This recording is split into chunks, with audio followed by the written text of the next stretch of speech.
In the name of Jesus, we thank you for bringing us here together. We are very grateful unto you for divine protection and guidance. And we thank you for safe arrival into this auditorium.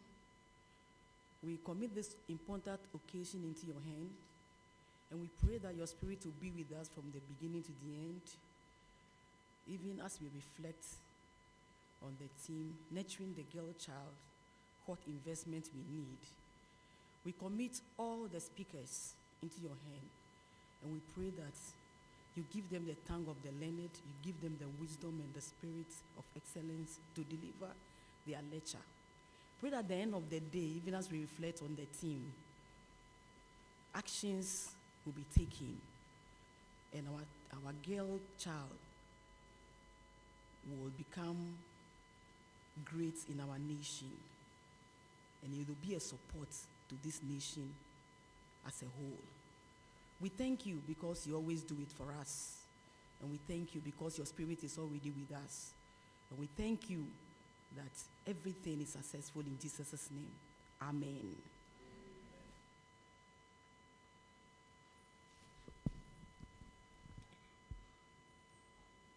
We would invite Dr. Ophelia Nefi to give us a welcome address. Let's put our hands together for her.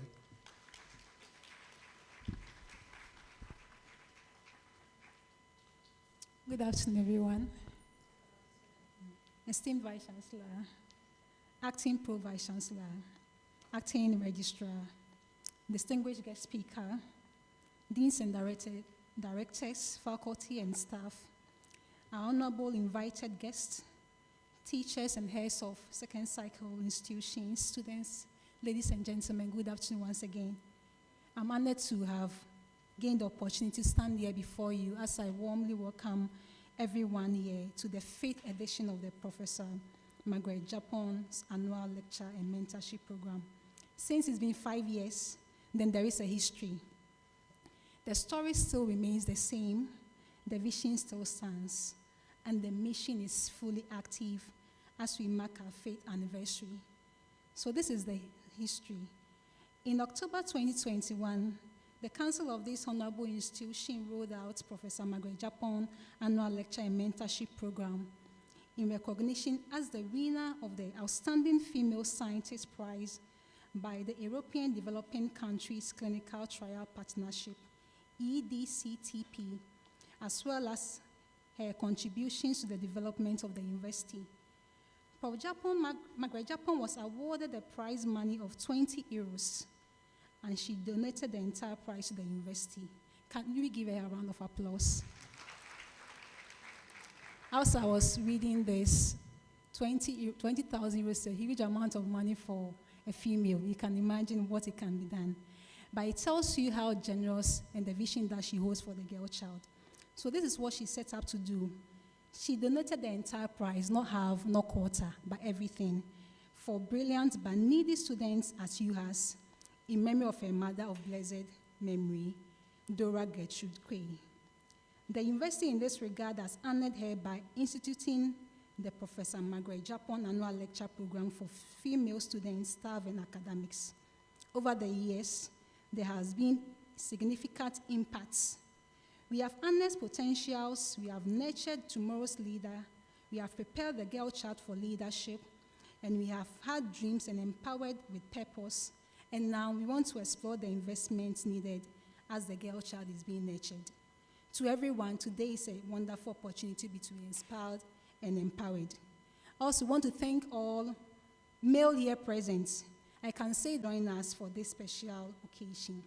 Whether you've traveled far or near, we really thank you and we really appreciate. Of School of Nursing and Midwifery to introduce the Chair of School of Nursing and Midwifery. The various institutions, respected senior faculty, dear students, our revered keynote speaker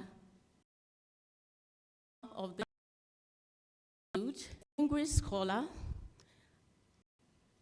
an established nurse scientist, a revered leader whose role works continue to inspire excellence across Ghana and beyond.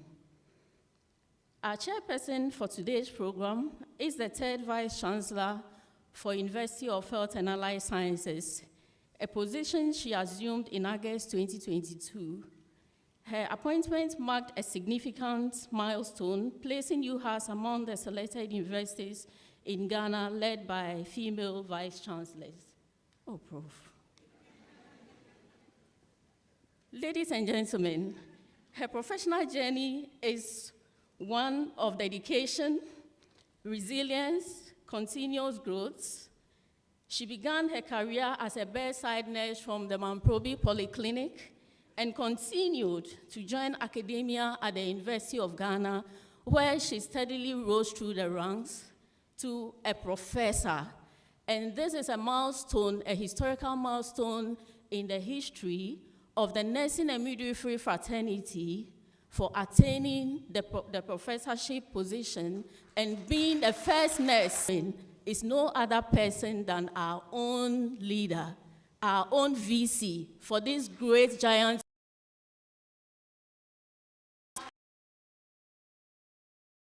Prof. One.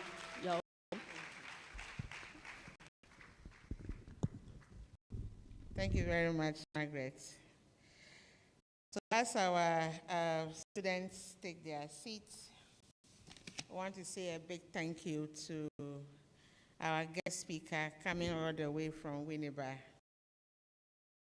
to speak to us. Today, already, we are doing the fifth program for the Professor Margaret Gyapong Annual Mentorship lecture series. We are here today to say that we appreciate all of you, acknowledging my acting Pro-BC deans and directors here present. Minister is also not here, so we acknowledge all of you to be here. My dear students from the SHX, you are welcome to UHAS. The person for who the honor has been given for this annual lecture series, I want to say a little about her. If you see the picture and you see the days, you can see her sitting there at the last end. Very beautiful lady. Sitting there. She is an internationally recognized medical anthropologist. The SHS, you ask what is anthropology? She has been working a lot in learning about communities and people, their behavior, why they do what they do, etc., etc. And she have an Institute of Health Research. She was the director from 2018 to 2024 when she retired, but now on post-retirement contracts at this university. So in 2021, because her work is internationally acclaimed, she was asked and 20 times. In the welcome address, we heard that she dedicated the money and added more, herself and her family and friends, to establish a scholarship scheme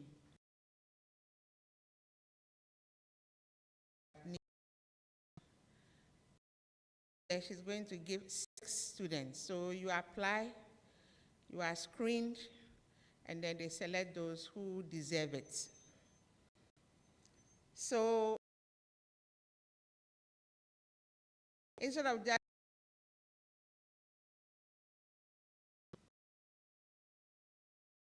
in December, have a in the university, should have a name, shouldn't just. So we gather here. In 2023, when I came in, we brought Professor Irene Gyapong, a distinguished clinician and practitioner from the Ghana Health Service. In 2024, we brought in Professor Mrs. Abna Obiri-Yeboah, who is a Pro-Vice Chancellor for Kumasi Technical University. Last year, we brought Professor Elizabeth Obinim, Digbodi Obinim. She was the first female professor at Ho Technical University, and at the time, she was the Dean of Students. So we have brought these very powerful women to this podium. Now, name mother. She named the scholarship after the mother because she lost the father very early.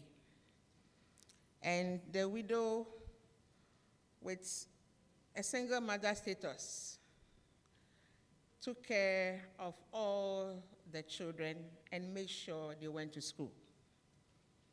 It meant that they struggled to pay their fees. So the mother worked very hard to ensure that they stayed in school. So she's supporting other needy but brilliant students to give back to society. The mother, Dora Gertrude Koe, was very, very committed to ensuring that the people under her care are educated. She believed in education. However, in 1991, she passed to glory, just a year after our professor got married. So she didn't really live to enjoy the fruits of her labor.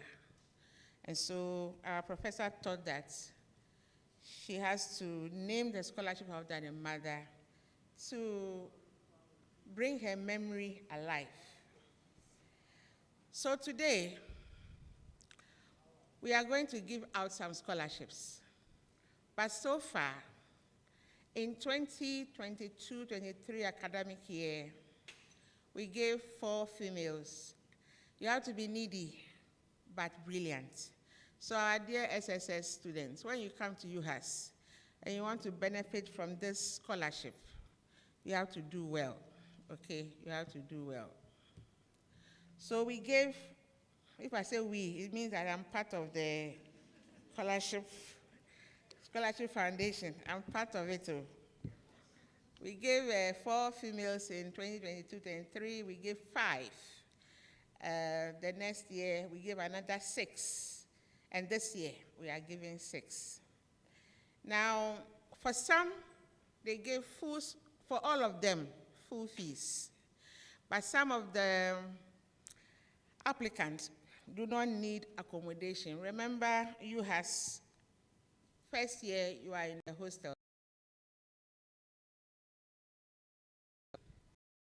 Use SSS certificate for this scholarship. We use your university performance. Okay, so from level 200, you qualify to apply. The fact that you got it this year doesn't mean that you get it next year. If you want to next year, you see how the thing is. So it's not automatic that you get a scholarship and you go and sleep. No, this scholarship is not like that.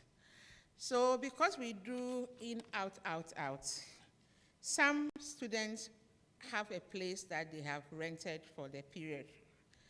But if you get a scholarship and you need accommodation, apply and they will give it to you, okay? But your fees is paid to demonstrate that you still need accommodation. And I'm to get it. It's not automatic that you can keep it for the 6. this year. If you want next year, you work for it. All right. So these are some of the people who have received a scholarship over the period. Now, I mentioned the names of the powerful women we have brought to the days. Today, who do we have speaking to us? Now, it is not just speaking to us, but also drawing from the speaker's experiences of how the person have navigated to get to where she is today. Mentorship means that you want to show somebody the way. So it's not just a lecture, no. The lecture life. We don't have a 6-1 yet. I'm the 5th, baby last VC. But pro VCs are very, very few. You can count. That is. UG had one in the past.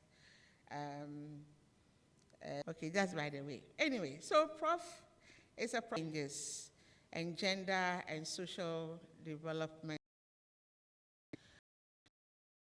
to us and sharing with us how she's including her role. And so today, the professor that we are celebrating and bringing to our university has been a director for the Directorate of Research, Innovation, and Development at the University to 20. She also became a Vice Dean of Faculty of Social Sciences Education. She also was a Deputy Director for the Directorate of Research, Innovation, and Development. She was a head of department of the Department of Geography Education, and she was a departmental examination officer and also the UTAC treasurer. I took my time to mention these for my faculty who are here and those online. You don't jump to become a pro VC or a VC. You have to walk the journey. So examination officer, head of department, deputy director, vice dean, dean before pro VC. So please, just journey slowly and you get there. She has served on several boards and committees, and currently she serves on the University Governing Council.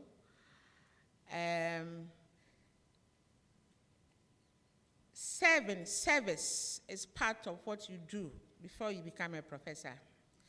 The young ones who are here, we are saying that to get to the top is difficult. It's not easy, but you have to take one day at a time. So we are saying that you serve the community, the university community, or wherever you are working. You serve the nation, you serve in the international space, and then you do your research and write. She has also attended many conferences, both in Ghana and abroad. Our distinguished professor had been part of various teams that won grants from different funders. And she's also a member of the geography team for the Teachers Manual Development for Secondary Education Curriculum. So she has served at the national level. Again, she's an editor for the Ghana Journal of Geography and International Journal for Critical Geographers. I'm not sure what that means because I'm not a geographer, so I'm not sure what it means. And also reviews for other journals. So the service includes review of journals and serving on editorial boards. So today, we all can see that our mother, our sister, our friend, our professor, has journeyed quite a distance, starting from where she started from. When she takes the podium, she will tell us more. But today, she's going to talk on nurturing the girl child. What investment do we need? How was she nurtured? What investment was made into her as a girl, as a woman, as a lady, for her to get to this level?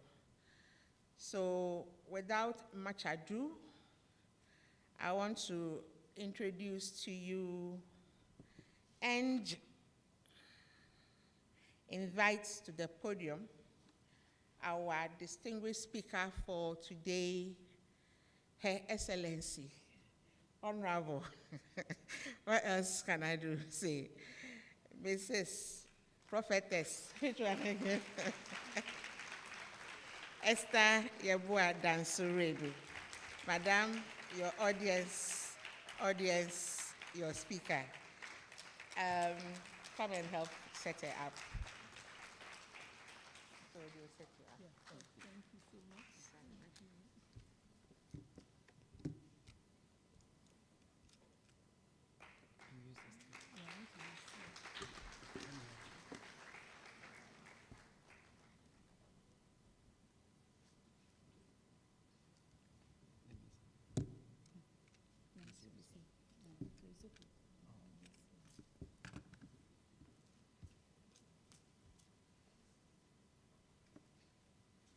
Thank you, VC, for the introduction.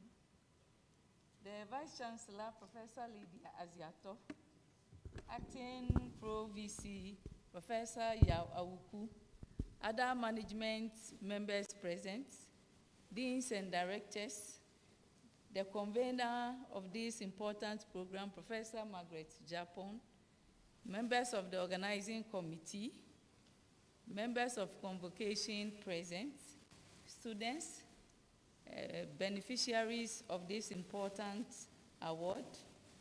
I also want to recognize my colleagues that came with me from University of Education, Ms.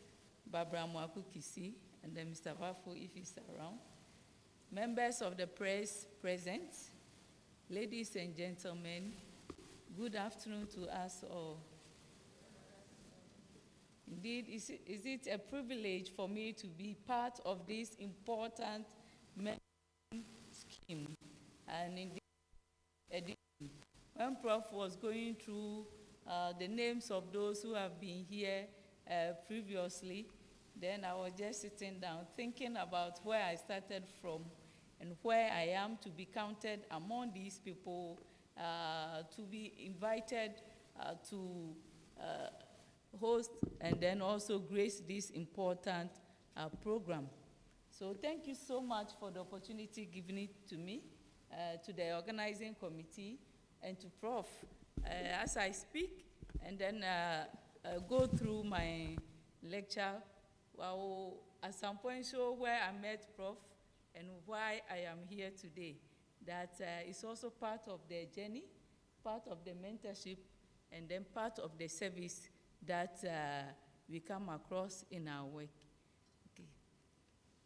So I'm supposed to talk about the girl child, how to nurturing the girl child.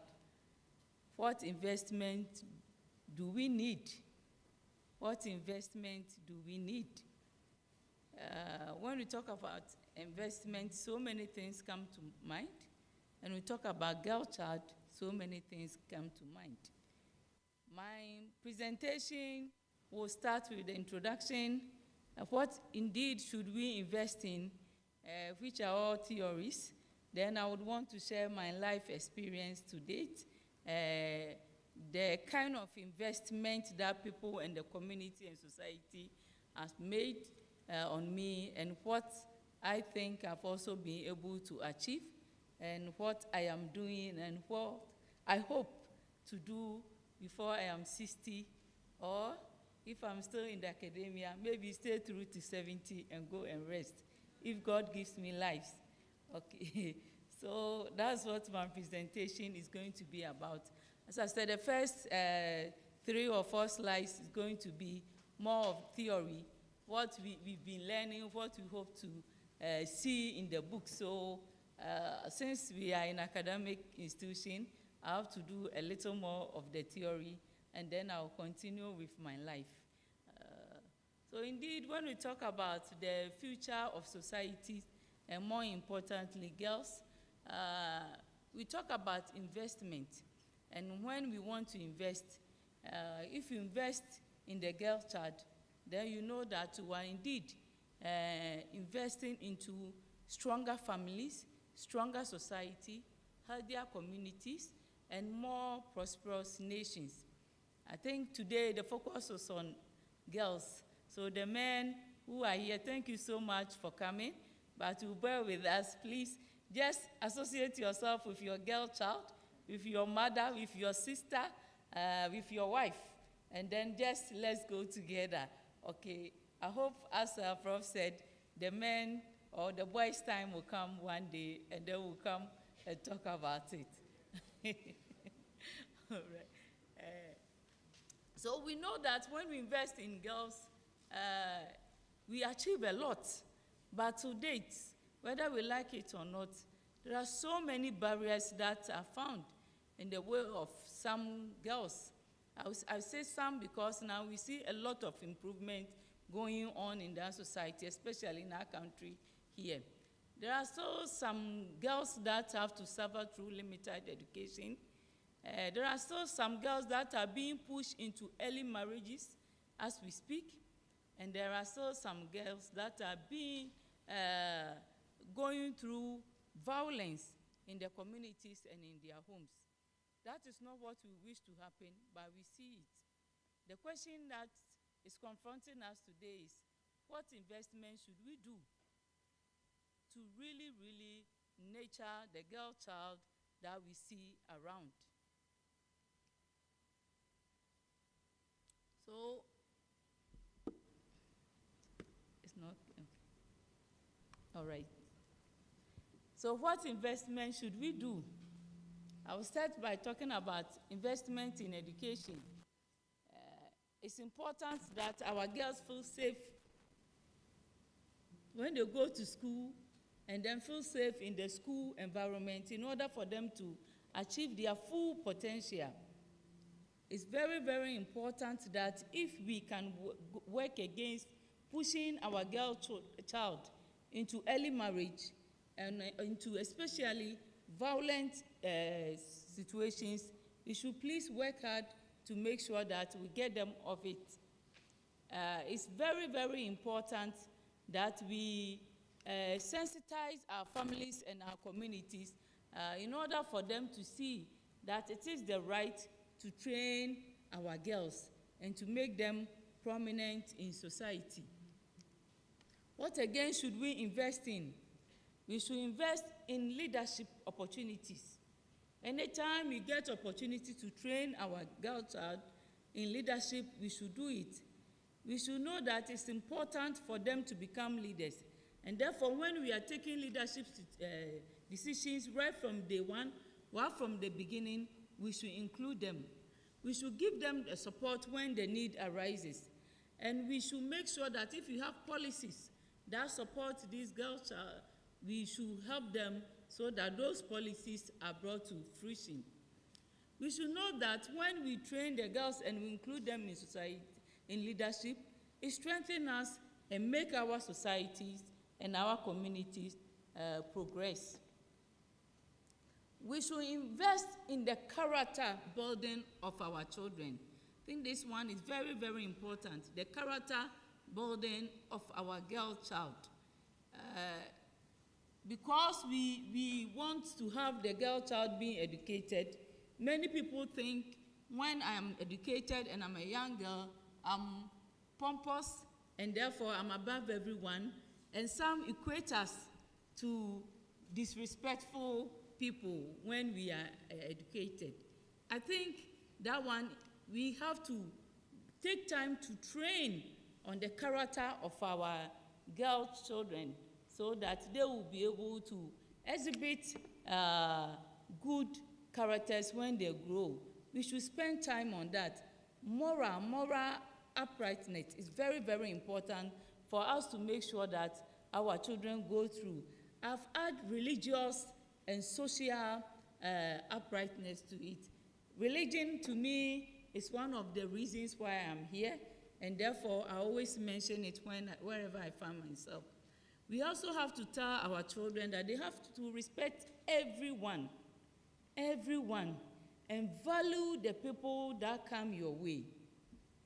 When our students come to school, I normally take them through the orientation. I talk about social capital, the need to value the friendship that you have on campus. People come and then your friends sit by you, never even ask of the person's name.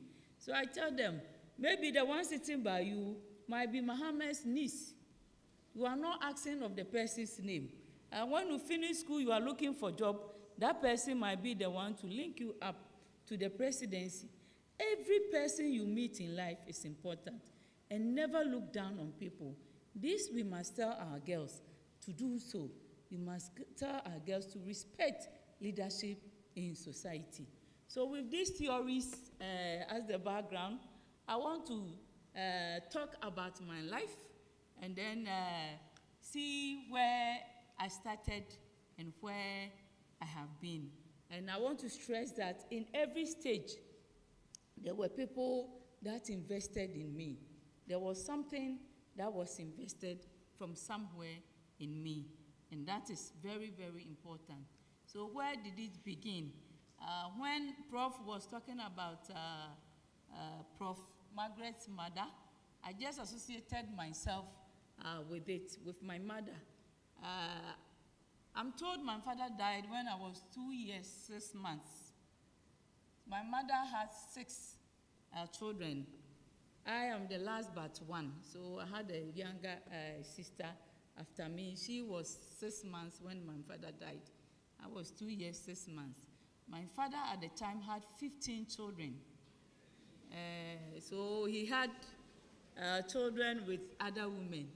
So you can imagine that nobody in the family would want to take this burden of carrying 15 children to look after. So every woman had to carry her children and then go and look after them. One of my stepmother, she was a nurse at the time, so we think she was better off because she was earning something to look after her children. My mother was a trader, and because she had to look after 6 children, we had to struggle through life. I tell people there is nothing on earth that I have not sold. You just mention it and I will tell you that I was once selling it. Is it kerosene? Is it corn? Is it bofrot? Is it soap? And the soap, all kinds of soap. Azuma, the hard one, to the quality one. Biscuits, mangoes, pear, even Kobe. I used to help my grandmother, so my grandmother would ask me to go and sell. And I was very tiny, and then moving everywhere. So when they want someone to do something, they say, Esther, go and do it. She will go and sell it quickly and come. When I carry it, I'll quickly go and sell it. So I was selling for everyone, for my aunties, for my grandmother, for everyone, I was selling. I had to go through this in order to help my mother and in order for us also to be helped. So by God's grace, all the 6 of us are there. Our mother, fortunately, she is still alive. I don't have a lot of my childhood pictures. But I remember I grew up with my twin cousins. So they are the ones side by side. I'm the one in the middle. And I grew up with them. Even my name, my surname that I used in school was derived from theirs. My father is Yabua, so now I'm using my father's name as the middle one. But when I was going to school, my mother was busily trading. I went with my uncle, this twins' father, and then at the time, they said the school was selecting a few people. So there were many parents mentioning names. Because they were twins, they picked them and they left me.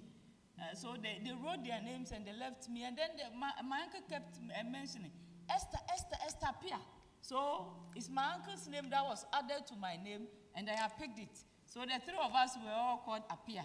And then I grew up, so all those who know me from school up to the university first degree, I was called Esther Apia. A name that was not even my mother's name, my father's name. Nowhere, I picked it and I grew up with it. That is how life was like. You just have to make do with whatever you get in life. So that's my mother there. I went to Asamankese Presby Primary and JHS. I don't even know where I am here. Let me see if I'll find my. Okay, so I'm here. The last one on my right here, the last one behind the teacher, the first behind the teacher, the one with the scarf.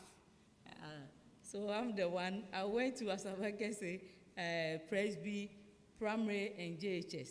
Now people think when you go to Saito, you can't do anything. No. The public schools, I think, also teach us a lot of things. I remember when we finished, so we were just moving through the normal school. When you get up, you go, your parents, my mother was nowhere. I was in a compound house. Whoever gives me money, I take. If I don't have money, I sell and get some small money and I go to school. Then I finished JHS. When I finished, I was still selling. You don't know the future, what the future holds for you. In our family, what they did not discriminate was whether you were a boy or a girl. If you are able to make it in education, you go through. If you are not, then you just go and learn a trade. So I was just going to school, learning. When I finished selling at the station, I was there selling when someone said, Esther, the teachers are looking for you. Say, for what? They said you should come. So I just put my things down, rushed to the school, and they said, you are the one who topped the class. And so the teachers were so happy. I said, hey, I thought, where am I going to? Who is going to take me to school? I went back home. Before then, we had to pick the schools. When I was picking the schools, a distant uncle picked the schools for me. He picked New Gyapong. My uncle said I should go and do business. And then he picked New Gyapong, St. Rosie's, and another school. And then when I went to the school, they said, if you are picking these three schools, then the St. Rosie's should be first. Because at the time, and it's still one of the first class schools, so they picked St. Rosie's for me. But when I got the 8 and came, my brother said, who is taking you to that St. Rosie's? Everyone has picked Asosco, all your friends. You went to pick St. Rosie's. Who will take you to St. Rosie's? So I was crying, all over, crying. My mother had to pick some of her things to go and sell for me to eventually find myself in St. Rosie's. The people that come our ways, they help us. When I got the St. Rosie's, I got it in my hometown. So as Amankese, at that time, we know almost everyone. So when I got the St. Rosie's, I was able to fish out those who got. And one of them, the father was a teacher. So this teacher called us and advised us. So when you go, you meet those from Accra who will be speaking English. I just want to tell you before you go, they will make your life very uncomfortable. But I don't mind them. Just go and learn. And indeed, when I found myself in St. Rosie's for 2 months, I never opened my mouth. Everybody was speaking English. Said me, how can I open my mouth? Actually, I didn't even know the difference between R and L. So the first thing I realized that anytime I mention bra, I would say blah. And then I heard the guy, Accra people would be calling me by that name. So I said, let me keep quiet. I don't want trouble. It took me over 2 months to study them, monitor them, and then to see if I could also open my mouth and start speaking English. In the classroom, because the teacher told us that we shouldn't be bothered by what the English they speak, and that we realized that we are even sometimes better than them. In the classroom, we realized we were not bad after all. So the first exams, the results came, I remember very well. I think we were about 120. And then I was 25. One of my brothers said, hey, if you are 25 years old, you could come. So I'm giving you next year, if you move down, I will give you this gift. What does this gift, what will it do to me? Anyway, so let me go back to my school and keep on learning. Anytime I come home, I'll sell, gather, and go. And then the following year, when the results came, I was the 5th. Say, hey. So what this teacher told me is true. It's true that indeed we could make it among those who are always speaking English. The long and short of it is, we finished St. Rose's. I came back home selling. I was there one time, again, when the results came, I was selling. And then my friends were going, they go and check. I said, I will go. When we went to the campus, some of us, because we were nobody even knows you, some of the teachers, very, very few teachers knew us. So when we went there, and then we gave our names to them to go and check. We gave it to our teachers. And then the assistant headmistress came and said, where is Esther? I said, I'm the one. He said, hey, you did very well, come. So she showed me my results, and indeed, I had really passed. At the time, we had to write entrance exams to go to the university. When we finished, we had to write entrance exams. So you have to wait. That was when they had gone for some strikes, so it had delayed the academic year for 2 years. So for 1 year, so you stay home, and then you write. So I came home, and then I wrote. After a year, I wrote. When I was at home, a lot of people were advising me. I lived in a compound house, so we had some teachers there say I should stop and go to training college. I said no. When I was in St. Rose's, one of our teachers said something, said, if there's only one person in this school that is going to the university, count yourself to be the one. So I told my uncle that I am the one person that the teacher was saying, so me, I'll go to university. And then I stayed home. So our friends went, we stayed. Those who went to training college, they went. And then when the time came, we wrote the entrance exams, and I got University of Ghana. So I entered Legon. I want to stress on the role my mother played before I continue from Legon. My mother had never been to school. She couldn't speak English, she couldn't read English, but she could read Twi. So I remember when I was young, I used to play a lot of roles at the children's service because I could chew longer verses, memory verses. So anytime we have children's service, my mother will take me, if it's 1 month, I will sleep by her, and she will be teaching me gradually how to memorize this. For a long time, I could memorize the whole of Acts chapter 10. So many long memory verses I could do. Anytime we are having a drama or something that they need long, someone to memorize for long verses or whatever, they will give it to me. And my mother, if it's in Twi, my mother will teach me.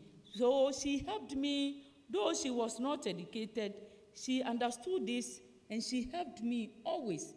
And it helped me when I was growing up. So for the children's service, any play they have in church, I was part. When I went to youth, any quiz, I was part. At the time, I used to go to Pentecost. Now I'm no more in Pentecost. At the time, the Pentecost, they didn't have those divisions. So once you were a girl, you could even go to women fellowship. So I was doing the quiz of women fellowship for so many years in my hometown. All the old people liked me because when they give it to me, I would just quickly memorize it, and then I would go and contest for them. This training that I got in the church helped me to stand in front of people and speak. It helped me a lot. I think it's one of the reasons that every exam that I had to take, I passed. because it was very easy for me to memorize, and it was very easy for me to bring up what I have done. My mother, for once, never left me to learn alone. Those she will help me to learn it. My mother told us right from day one that you don't have anyone except God.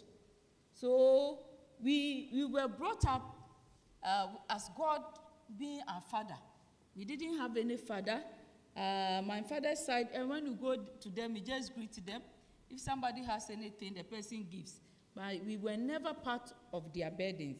And my mother had to go through this with her family to look after us. I'm talking about myself, so I won't talk about my other siblings. So I finished Roses, and then I found myself at Legon. I read Geography and Resource Development. When I finished Legon, I was taken as a teaching assistant there. So I was at the Geography and Resource Development Department, Geography and Resource Department, working with the first woman professor who became, what's her name? Professor Defio Shandoff. I worked with Professor Defio Shandoff for so many years. Even after the national service, I was still with her. Anytime she sees me, she recognized the struggles I had to go through with her. I didn't enjoy my national service at all because I was constantly at her office looking after. She had a library. Those of us who know Legon and who know Shandoff, she had a library called FADEB. So I became the librarian at that FADEB, constantly going to the department at 8 and closing at almost 5. I thought she was, at the time, bothering me, but it was when I left that I realized that staying with her helped me. Because I was at the library, I was always looking for COMSO, scholarship outside. I said, after this Legon, where will I go to? Do I have to go back to Asamankesi to sell? I don't know anybody to help me get a job. So the only thing I need is to find scholarship. And I was looking for scholarship everywhere. I finished my national service. 2 weeks after I finished the service, I got a letter, and then I've been given a scholarship to go and study social change or development studies at the Norwegian University of Science and Technology. So I am the one here. I think you see me, the one with this boo-boo dress there. And on the right, I'm the one there, and then the left side, I'm the one at the edge. So I spent 2 years in Norway. When I was almost done with the program, I met one professor who had come to do his PhD at the time, and he said he could help me get a job in Ghana. I said, no, me, I want to be rich, so I want to travel again. When I finish, I don't want to go back to my poverty, so I want to travel again. I remember he used this 3 word, Esther, you come back to your senses and it will be too late. I said, no, Prof, me, I'm traveling. Dog, by then he was a dog. I'm traveling. So I had to marry because I wanted to move on. I had not had any scholarship at the time. So I married at that age. I married around 24 years. Yes, 24 getting to 25. I married because my fiancé then is also from my hometown, but he was studying in UK. He was in UK. And I had to move on in life to better my life. So the only way is to marry so that when I go to UK, I don't become homeless. So from Norway, I went to UK, and then I stayed there for some time. I stayed in UK for some time. I had 2 of my children in UK. So I had the first one. When I went, I realized the people that we were working with, a lot of them had not gone to school. It's only when you travel that I realized most of the people over there, they have never been to school. You see them strange words. I said, this word, when I was in Ghana, I never heard it. These typical tree words. Then you look at yourself, say, hey, so do I want to throw this my MPhil away and become a cleaner here? Cleaning, looking after old people, doing this. So after 1 year, I told my friends that I will go back to Ghana. Because I don't want to continue here. I want to go back to Ghana and use my certificate. And I stayed there, had my first child. And then when I had the second one, one of my friends, she said, this is Esther, but also Oko Ghana, or the Sawa, not one. She said that in Chi, but what she didn't know was that I had planned to use my maternity leave to come to Ghana to look for a job. So I decided as soon as I had my second one, when she finished with the immunization, I just came back to Ghana to look for a job. So I came, and then I worked with an NGO for a while. And I realized, I remember the professor, but then he has now become a professor. What he told me, that if I need a job, he will help me. So I called him and said, Prof, do you remember what you told me years back? Now I'm back, I need a job. Yeah, you come and let's see. I don't even know whether what you did, you find job. I said, you let me come. So when I eventually went to Winneba, and then fortunately, I was given a temporary appointment there as a lecturer. But then when we had MPhil, we were still taken as a lecturer around 2009 when there. So I was there till, as a lecturer for 2 years. In 2011, I looked for scholarship again. So I always say look for scholarship, because paying, I don't think there's anyone in my family who will be able to pay for me. So me, I'm always looking for free things. And I tell our staff and colleagues that I go for conferences, but I never pay for conference fees. I'm always looking for the one that they will pay for me. Always, I have that at the back. Though even if I know the university pays, sometimes when you go and come and get your money, I want the ones that they will buy the ticket at least for you, and then I will go. So all my conferences, every program I go outside, at least the ticket is being, they buy the ticket for me. I never, the university doesn't pay for my ticket. I get it for free. I have this free thing at the back of my mind. So I went to Belgium, KU Leuven, and then I had my pre-doc. Because I stayed home for so many years, I had to do pre-doc. I finished my MPhil in 2023, and then I went back to school for full formal education again in 2011. So I did a pre-doc, and then after I did my PhD. KU Leuven is one of the toughest universities they have in Europe. Extremely difficult to get your way through. At some point, I thought I was coming home with no certificate, because whatever you do, nobody recognizes it. Your supervisor sees you as doing nothing. Meanwhile, you are always reading and reading. But I remembered my God, and I remembered where I came from.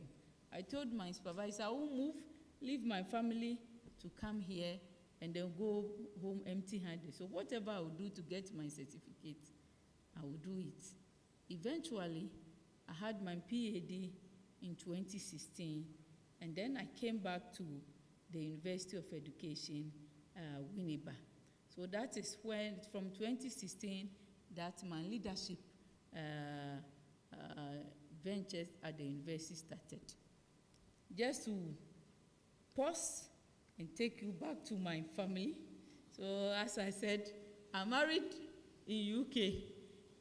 When I finished, I moved to UK. We married in one apostle's house because I was new. My husband was not going to Pentecost at the time. So one apostle that I knew over there, I called him, and in his house we had our wedding. Now we have 3 girls. So I have 2 in UK, and then I had the last one in Ghana when I was doing my PhD. I had her just before I started the PhD. I had to work as a mother, I had to work as a wife, and then also as a lecturer. At some point, I was also working as a student. So you read, and then your children at home. You leave I had the third one, I think 9 months, just 9 months after having her, I had the PhD. So I went, and the first time I came, she couldn't recognize me. She was calling me auntie. So because of that, I spent almost all my PhD scholarship making a routine journey from Belgium to Ghana. Every 3 months, I would go and come. Every 3 months, because I wanted the children to know that I am their mother. So I would go and come, go and come. My husband helped me. So in all these things, if you don't have a spouse who is ready and willing to help, it's extremely difficult. Because anytime you go, he becomes the mother and the father in the house. The men, we do it for them all the time. We become the fathers and the mothers in the house. So that one is no news. But when the man becomes the mother and then the father, it's news. So we have to stress on this and say we acknowledge it and we thank you so much. So many years, I think 3-4 years after my PhD, it was so fresh. Anytime we had issues, say, when we knew Honora Michelle Kwalani Mam.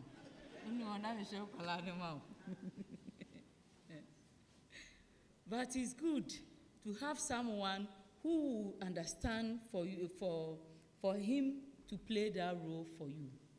So when I returned, I returned back to UW 2016. I think 2017, I was made an exams officer for a short time, after which I became the first HOD to be maintained for 3 years. So I served for 3 years as HOD for the Department of Geography Education. After which, I stayed home. Sometimes, if you have positions in the university and you are relieved of it, if you are not careful, you become aggrieved, you complain, then you'll be asking, people will be asking, what have you done? Why didn't they give another position? Why? So I was a senior lecturer when I became the HOD. A lot of people advised me that with this HOD position, if you are not careful, you might not be able to move on to become associate professor. But I said I will do my best. I will be a mother, a father, a mother, a wife, and also write my articles. It was difficult. When I was relieved of my position as the HOD, I had some papers. But my staying home helped me idle. For the 1 year, I was able to write so many papers, and then I got my ASO Prof. I applied my ASO Prof. It took almost 2.5 years for the ASO Prof to come. By the time the ASO Prof came, I qualified to apply for the full Prof. So I put in the application immediately. A lot of people in the university that had applied and their names had been mentioned at the time, people thought, oh, this person was the professor before you, but you had applied for so many years, yours had not come.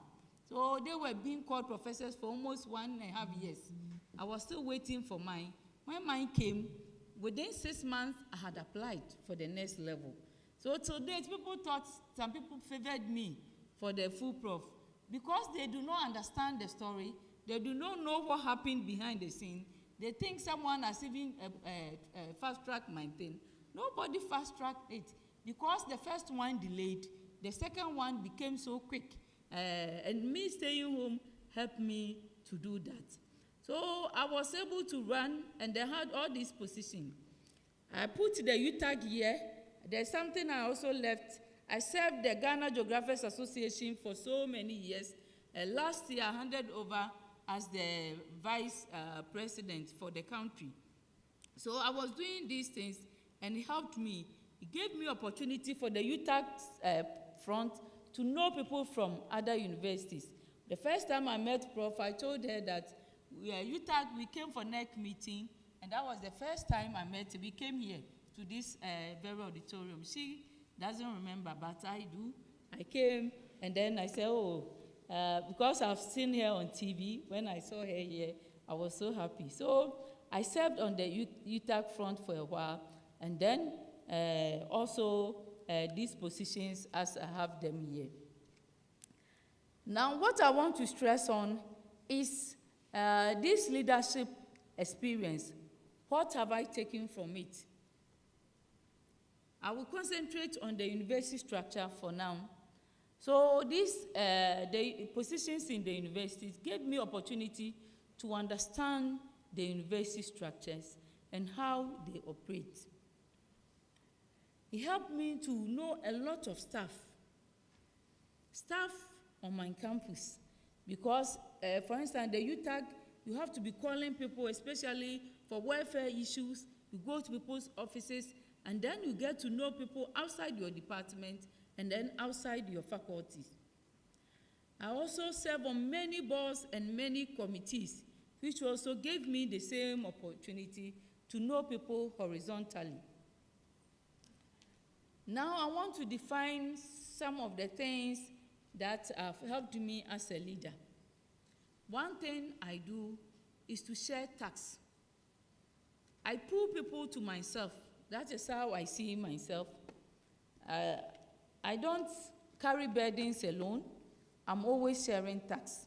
I look for people who want to help my cause and assign them some of the tasks to do. I always set up timelines and work towards it. Those that I work with, they say I pressure people because I'm always on you to make sure that I get it done. I'm sure the administrators here will forgive me. One of my administrators always said that you are always breaking protocols. You are always breaking protocols. And what are the protocols? The protocols are that if I need something, I have to call the registrar. For the registrar to call the deputy registrar. For the deputy registrar to call this. Why do I have to do that? When I have the number of the exams officer, when I have the number of the head of admissions, why don't I call him or her myself? Why do I have to go through this hierarchical chain of bureaucracy to get something done? So I always say that forgive me for breaking the bureaucracy, but I think that is what helps my cause. I put pressure to make sure that I get things done, and I'm very firm on my resource, making sure that I achieve it in any form that I will do. There are one or two challenges, but I see them as things that strengthen me. In the university a community, no matter what you do, you will not get everyone liking you. No matter what you do. Even if you put your head down for people to cut it, they will still not be happy. So I have it at the back of my mind that I don't work to please everybody, but to please those that will help my cause, and also for the benefit of the betterment of the university. So no matter how hard I tried, I know there are some people that I will never please. And therefore, I pay no attention, or I pay very less attention to those that try to detract me. I'm someone, I hardly talk about people. I have it as my motto that if I climb all the way up there to see my VC, to talk about someone, if it's not something to praise the person, I will never go there to criticize the person. I will never go there to speak against anyone. If I have an issue with someone, I do it myself. I fight my own fight. I don't go and report people to others for them to fight for me. So I move on, and then I know it has helped my cause. One thing I have learned is I respect everyone. Because of where I come from, everyone needs to be respected to me. Because my mother was a banku seller, and now I am here. The one who is a driver today in my university is even lucky. If I had had a driver as a father at the time, maybe I wouldn't have struggled. And therefore, I respect people I work with. I work a lot of people who share my vision, those who support my cause. Not to say that those that do not support me, I don't care about them. But when you give tax to people that do not support your cause, they might be the ones that will cause your downfall. So I give tax to people that I think share my vision with me. I hardly listen to gossip. If you want to always listen to what they are telling you behind you, you will never move forward. So I close my ears to what happened before me, behind me, and move forward. Now, what do I do? My role is very simple as a Pro VC. The Pro VC, you are somehow like the messenger of the VC. Wherever the VC sends you, you go. You help the VC to achieve his or her own goal. It's very, very important to achieve this. It's an opportunity that has been given to you to serve that purpose, and therefore I cherish it so much. So what do? I serve in my best way to make sure that I please the VC and then the university community. I also serve with those that are willing to work with me, always making sure that whatever I said to do in future and now, I get it done. My nugget: serve in the best way possible. When opportunity comes, without listening to detractors, that will help you. So my purpose in life is to serve God and humanity in every way as God gives me life. So I'm concluding on all that I've said, that who are those who nurtured me? Who are those who invested in me? My families. So families have a role to play in nurturing the girl child. I think it's the foremost thing that we have to do. You don't expect the school to train your child. Families who are here, value your girl child and train them in any way possible for them to become prominent in society. The girls that we see in our communities are our properties, and they are our mentees. Anytime you meet a girl child, that person is someone you should mentor in order for the person to move the society and the community forward. So the communities have a way. Our institutions have a way. I'm so happy what UHAS is doing. I'm so happy what management is doing for the girl child with this mentorship scheme that have been established in honor of Professor Margaret Gyapong to help the girl child become aware and to know the roles that they can play in society if they do their best. As individuals, we can also pick one or two people and mentor them. And more importantly, the girls here, you should be willing to be nurtured. Other than that, it won't work. If you don't avail yourself for people to mentor you, there is no way that you will be mentored. So, fortunately, I think the youngest group we have here are the SHS people. You've learned a lot in life, even at the SHS. You should be able to know that I need people to help me. I have to help my own cause, and therefore, I should value investment that the family, the society, and the nation is making out of me. So I would say a girl child is not a problem at all that we need to solve. A girl child is a promise that we need to be fulfilled as stakeholders listed above. Then I end with this picture. That was the picture I took with Prof. The last time we met. I was so happy to be in the midst of VCs. I went to represent my VC, so I met some VCs and then some pro-VCs at the house of the ambassador for Israel. And that was, I think, is it early this year or so? Value people that come your way. You don't know the help that they will give to you in future. Thank you.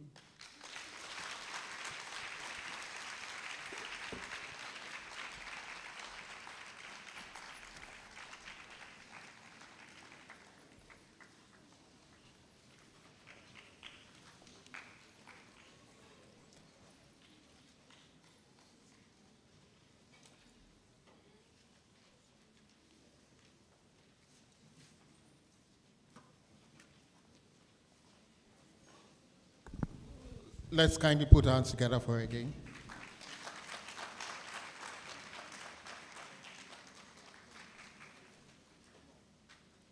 One thing I picked, be nice and kind to everyone you meet. You might not know where and when you meet the person again, you need a person's help. The choir will give us an interlude.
God bless you greatly, UHAS choir, with such melodious voices. Thank you so much.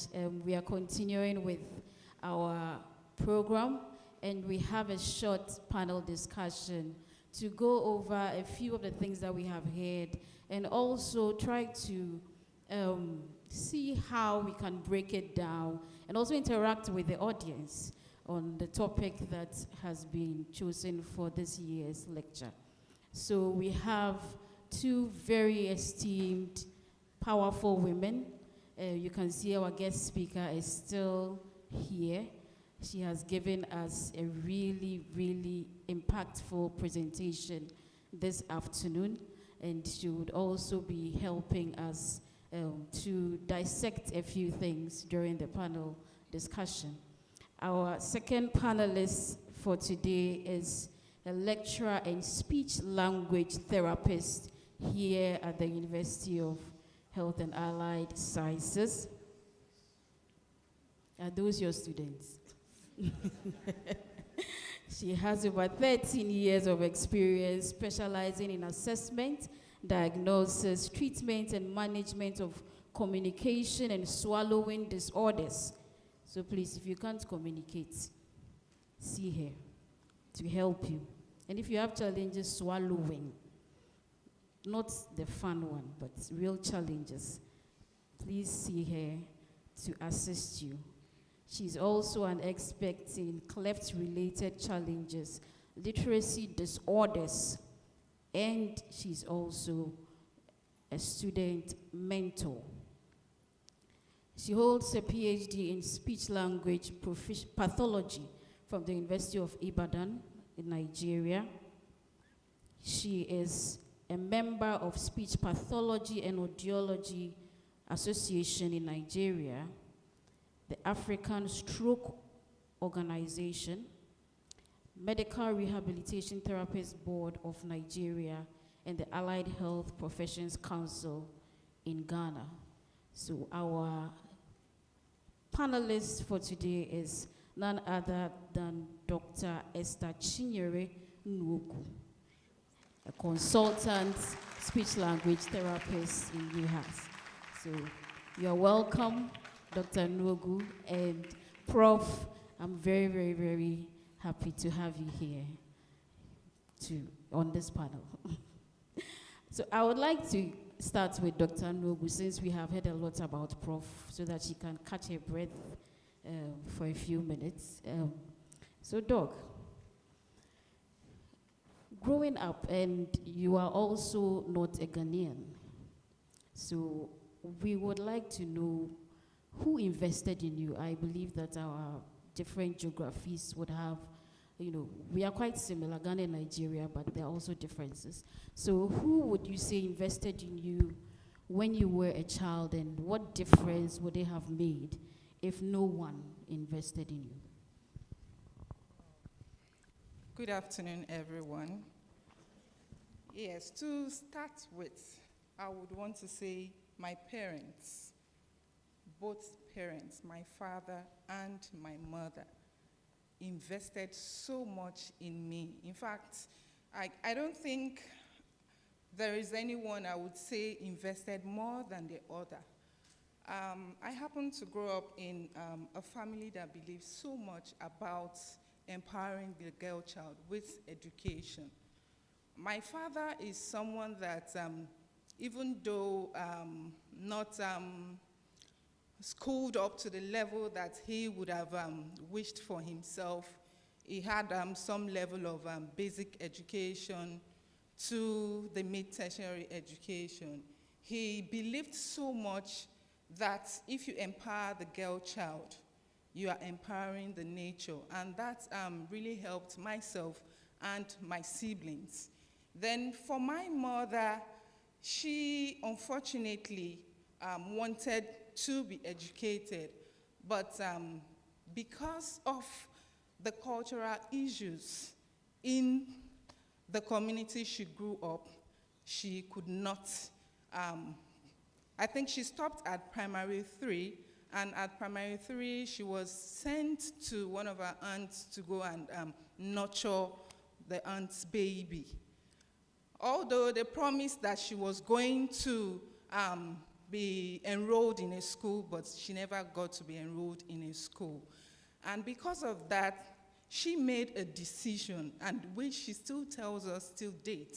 She said the fact that she didn't go to school, that she would make sure that even if it means using her blood, she would ensure that her children go to school. And I am happy that she and my father lived up to that. So for me, it is both parents. In fact, it got to a point it was really challenging. My mother had to sell some of her wrappers. If you know Nigerian women very well, you know their wrappers, the George and all that. And those, wrappers really means a lot for Nigerian women. She had to sell some of her wrappers, took up certain menial jobs to ensure that we were educated. Then I would also want to see some of my uncles. Yes, they were, at least while I was in school, they supported. But if my parents hadn't given that, created that opportunity, I don't think they would have also shown any interest to help. So for me, it's my parents. Yes, thank you. Thank you very much, Doc. Prof, I would like to come to you now. In your lecture, you mentioned that there are different ways in which we can invest in the girl child. I think that for a lot of us, when we hear investment, we only think about money. But you mentioned investment in character, investment in leadership as ways that we can also invest in the girl child. In your opinion, do you think that there are, or is there any one of them that is being overlooked as we are trying to nurture the girl child? And probably should pay more attention to that. Okay, thank you for the question. I think indirectly, both of them are overlooked sometimes. I'm saying indirectly because if you don't make conscious efforts that you are indeed investing into your girl child in order for her to become a leader, you might not even notice it when the opportunity comes. The small things that we do to make someone leader helps us. So when there are 2, 3 people, they tell the person, you are the leader of this. Make sure that you look after this. When I come back, you report to me. You are letting the person that at this point in time, the person is tasked to do something. And when you come back, you have to let the person report. Once the person reports, the person knows that she has performed a task which sticks on the mind. Sometimes we leave them to do things. When we come, we don't draw their attention that that task that we gave to them is a leadership task. And then as a leader, it's your duty to report on your stewardship. So when we become conscious of that, it helps. I think the character-wise is something that a lot of us, if we are parents, if we are not careful, we overlook. Especially when the parents are not educated and the children are educated. We think whatever the child says is the best, is the right thing. So we overlook the character training, which is very, very important. I tell people that we are complaining, people are complaining in their homes about their husbands. Husbands are also complaining in their homes about their wives. If you train your girl child to be a wife, and then someone trains the boy child to be a husband, nobody will complain. So we are hearing these complaints because we have refused to talk or train our children character-wise. What existed in the past, in recent times, we overlook them, unfortunately. And I think it's important that we take note that we must do it, be conscious of it, and make sure that our children are measured by it. Thank you. Thank you very much, Prof. My next question, and I guess both of you can answer if you want. Some of the biggest barriers in our culture when it comes to investing in girls, cultural preferences for men, and then household labor falling on girls. So you have the girls always being the ones doing the chores at home, you know, always tired, cooking, fetching water, serving, so they don't really have time to study, etc. How do you think we can invest in changing mindsets of those who are responsible for training the children, so that, and whose responsibility is that, to make sure that those who are doing the parenting or those who are doing the training have a change of mindset to give the boy child and the girl child equal opportunities?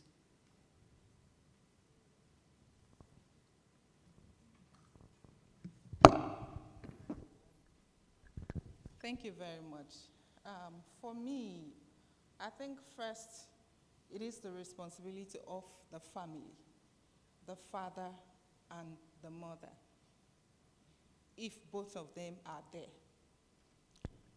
Because whatever we see in our children today didn't just start maybe when they got to school. It didn't just start when they got to the university. It actually started from the house.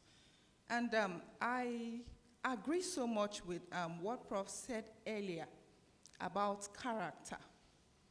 If we as parents do not perform our roles as we are supposed to, in fact, there is a problem.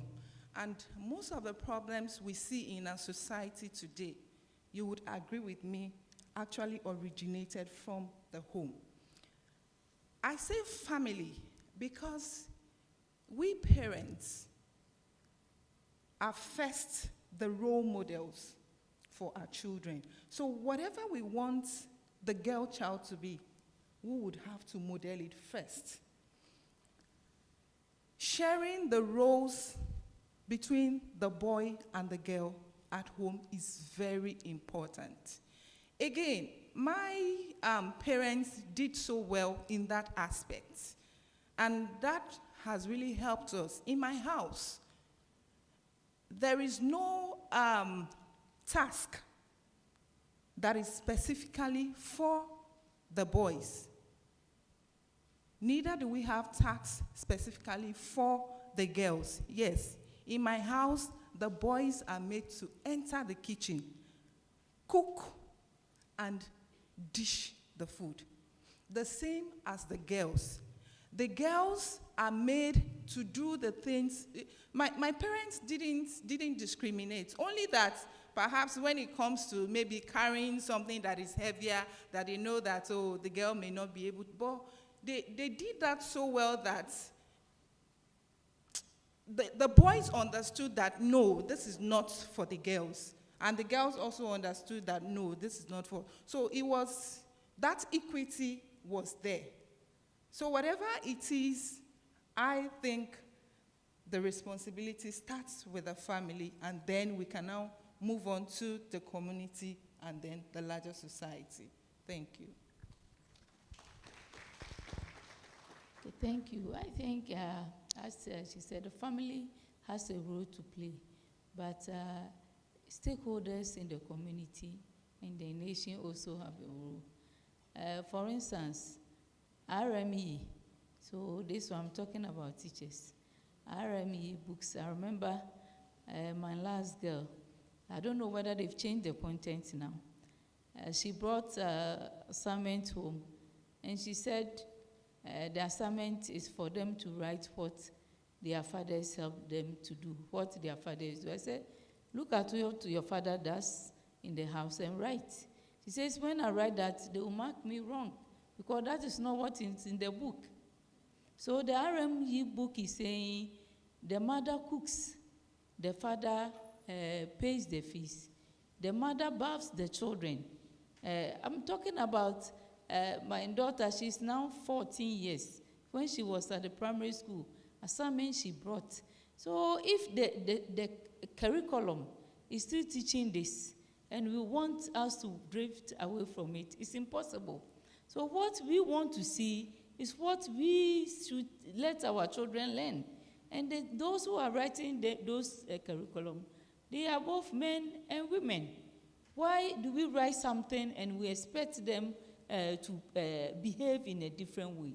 So I think the society has a role, the school has a role, parents have a role. We are not the same, that's why I must say. There are certain things that we say women are multi-purpose people. They could do so many things at the same time. That one is a plus. And therefore, if we all know how to cook, but the girl wants to go to the kitchen and cook all the time, that doesn't mean the boy should not be taught how to cook. So we should learn, make it a point to train our children to do everything. We train people because they are our children, because they are human beings, not because they are boys or because they are girls. Thank you. Thank you very much, Prof. My next question is that we invest in girls. I mean, a lot has been said over the years, and a lot of effort is being made to invest in the girls until a certain age. But what we see is that when they grow older, then expectations shift towards marriage and the home. How do we sustain our investments into womanhood without cutting it short? You know, not after they are in their 20s, placing expectations on them to settle down and, you know, nurture a home, you know, and sometimes cutting short what we are trying to build in them.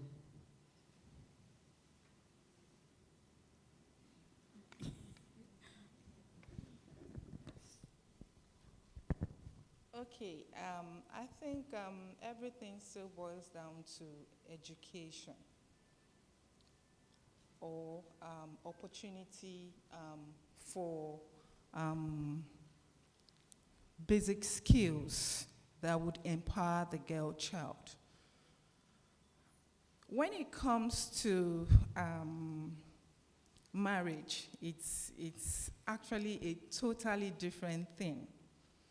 And that is why I first mentioned education. If the girl child is properly educated about what the future holds, about what to expect in life, beyond being a single lady, beyond the school environment, and with proper empowerment, would be able to carry this on and on. In marriage, for those of us that are already there, you see that what happened during courtship is just like it's a child's play. In marriage, you start to see the things that you never even saw during courtship. And it only takes someone that is fully prepared to be able to navigate through the odds, especially when the children start coming. The moment children start coming, responsibilities are multiplied. And so for us to be able to carry this legacy on, education is important. Empowerment is important. Otherwise, the lady or that woman that is now married would only think that he has come or she has come into a life of suffering. So empowerment is very, very important. Thank you. Thank you. I think investment, marriage or selling doesn't mean that the investment has gone waste. Never. Playing your role as a wife or as a family member is also part of life. And if you've invested in someone's education, you've given the person all sorts of investment, leadership skills, character. In terms of character, the person is well built. And the person decides to even not go to work and stay home. In gender, those of us who teach gender, we said the family reproductive role is also a form of work. So if you want to count it, you can also monetize it.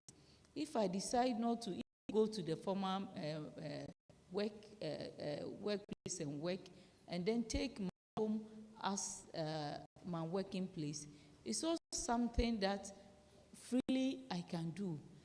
You have invested in me education, whatever you have invested in me, I think freely, and at that stage I decide that I think for my life, I don't want to work in the formal environment. I don't even want to work at all. I want to stay home and look after my family. It's also a decision that I have taken. It is when the decision is taken for me by someone that I have issue with. But if I decide to take that decision and then go by it, I respect it. I remember my supervisor told me that the academia is so stressful that his wife, and I'm talking about a man, his wife has gotten a good job. So he wants to quit as a professor to go and look after his children. So if a man can decide to take that decision, in the same way, if a woman takes that decision, it's perfect. If you think your spouse will be able to look after you well enough without you working, and you are free to take that decision on your own, I don't have issues. So we should not see women who decide to become housewives as wasted investment. Not at all. If the person truly and freely takes that decision, we should respect it and know that it's the person's liberty. That, for me, I will never do that. But I will never also say that the person who has taken that decision has made the wrong choice. Thank you. Thank you very much, Prof. So you have heard a lot from here. Now we want to hear from you. Do you have a question? There's something you heard today that you need more information, clarification on? Do you have a comment? So if there are any questions from the audience, you are free to raise your hand. They would find you with a microphone that you can ask your question. High school ladies, this is a big opportunity for you to ask whatever has been bothering you, or maybe your career choices. These are people in different areas asking you question.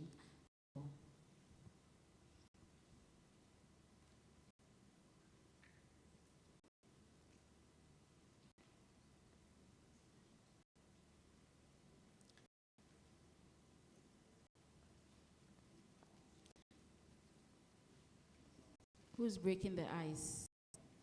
Prof 1 breaking the ice. Then Prof 2 should follow after. So if you know you are Prof 2. Thank you very much. Just want to thank both ladies for the discussion thus far. But I want to find out why geography, why speech. If you can share with us why they chose this career path, because the SSS, you ask them what do you want to do. Some of them are still not sure what they want to do. So why geography, why speech? Thank you.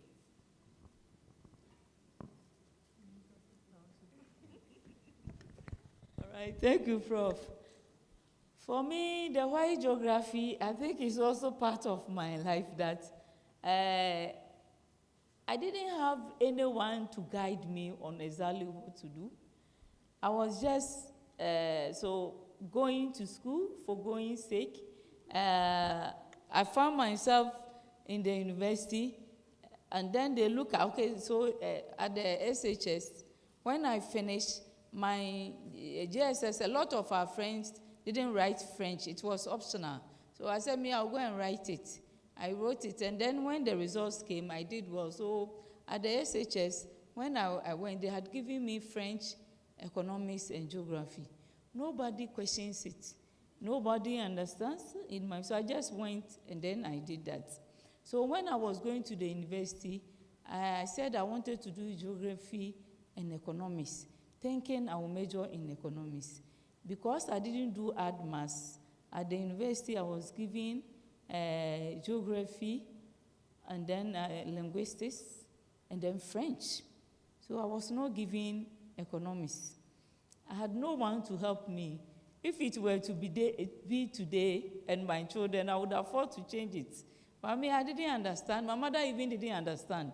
So I just went to do it. I realized the French at the university wasn't that easy for me. So it was worrying me. I was not getting good results from French. So I dropped French.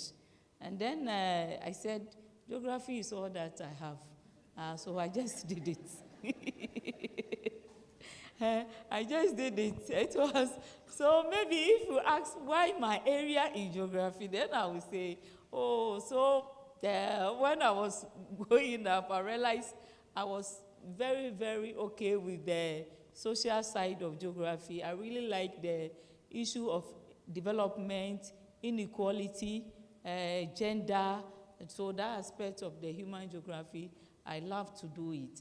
And then at the PhD level, I became more closer to the issue of urban settlement, looking at the resilience in slum dwellers. So I look at, in the midst of the odds, what are the positives to find? So that was my focus. We are talking about dirty environment, but behind the dirty environment, there are people who are resilient. There are people who are creative. There are people who want to make ends meet in life. So that's why I moved towards that aspect. But why geography? Maybe God dropped it on my way. I didn't know I'll be telling my story today. Well, why speech? First, I would want to describe my situation as God's design. I actually started with mass communication, although mass communication wasn't what I wanted. I had written JAMB. In fact, I wrote JAMB. If you know what JAMB is, in Nigeria, we write JAMB. The situation in Nigeria is different from Ghana, where you use your SS, WASE, yes, WASE, to gain admission into the university. In Nigeria, you have to write JAMB. I wrote JAMB 5 times, yes. So while my mates were already at final year in school, I was still at home writing JAMB. My story is a very unique one, but I'll tell it. So, during those years, the first year, it wasn't as if my cutoff wasn't good enough, but I didn't get what I wanted. And the schools that were offering me admission at that time were private institutions, and my father said, no, he cannot afford private institution fees. And besides, he would want me to be closer. My father is a disciplinarian and a very strict man. So the second year, I wrote, and my result was worse than the first one, so I didn't even get any admission at all. Then by the third time I would write, my father had already started being angry with me. Every year, you're now wasting my money, writing exams, you're not able to get what you want. I'm like, but Daddy, the first time I got it, he said, that's your business. So the third time I wrote, when I wrote the third time, I didn't still get.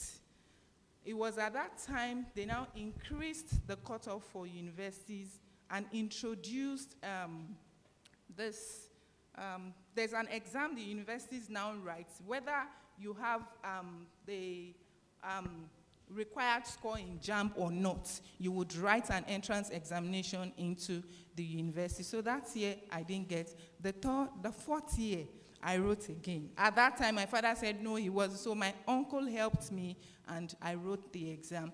Luckily for me, that year, my result was better than the previous years. And that year, they started something that with the JAMB, you could also gain admission into the polytechnics. So I tried with the polytechnic, but I didn't get what I wanted. So at the fourth year, then I had to pick up a form, which is called prelim. It's just like this, it's like A-level, something like that, like the A-level, but it's called prelim.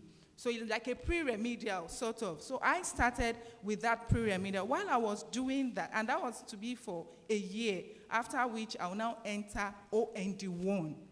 So I did that.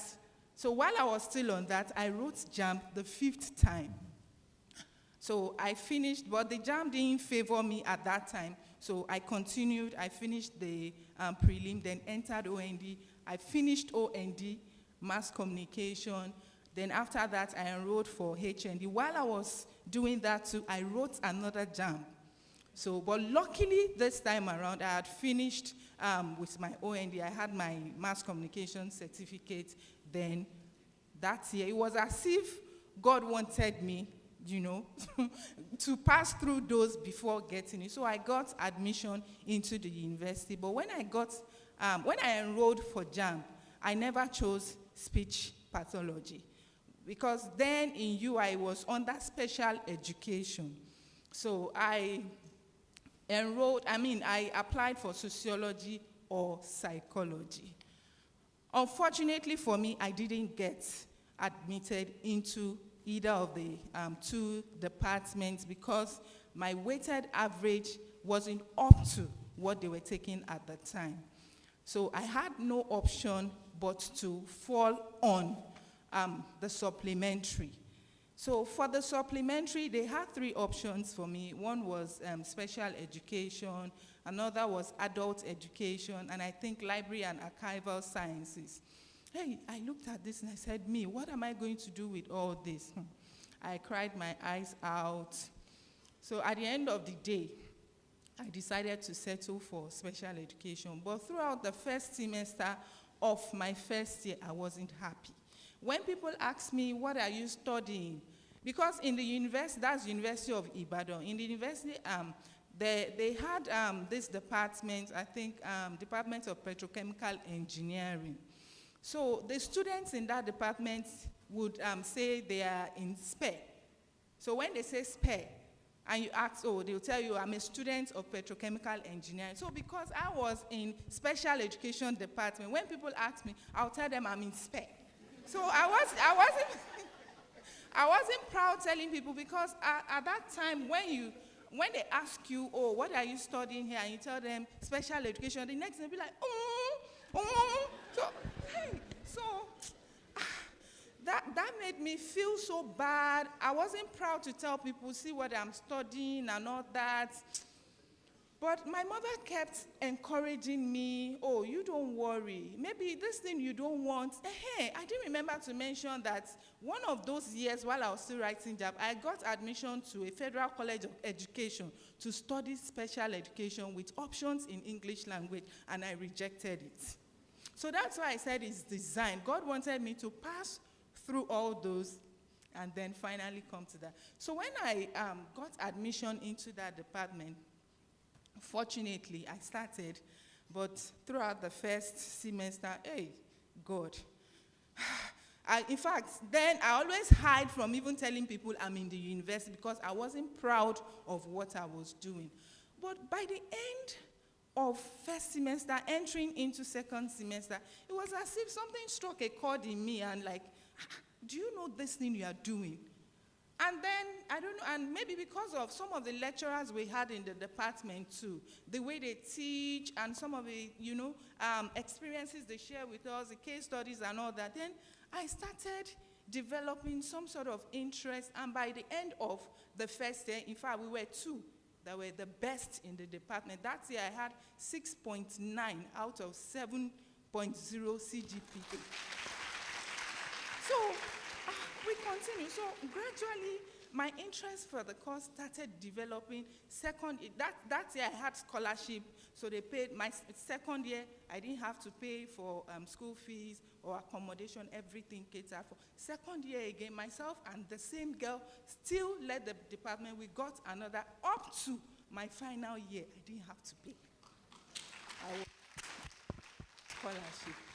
So as we kept going, I started, loving. Then it got to a point where we now had to choose between audiology and speech. Anybody that knows the department there, it's a twin, department, the audiology and speech. So I decided to choose audiology because along the line I had developed passion. And we have a clinic that is attached to the department where we are assigned to manage different cases, particularly children at the time.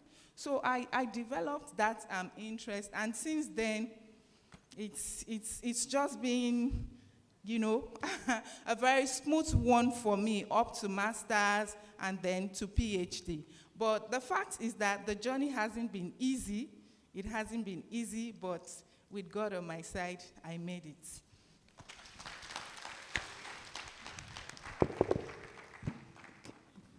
We have one question, and then we will be done.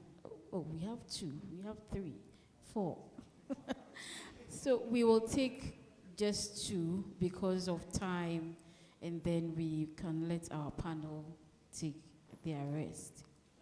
Hello, I'm Rosalind, a student of Fred Newton Binker School of Public Health, offering health promotion.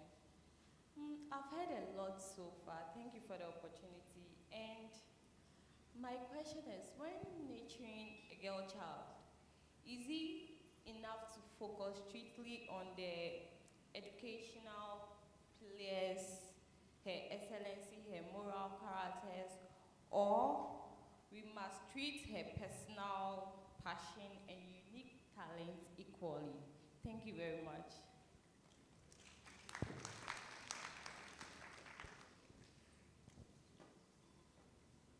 We'll take the second question, and then our panelists will answer, and then we'll be done.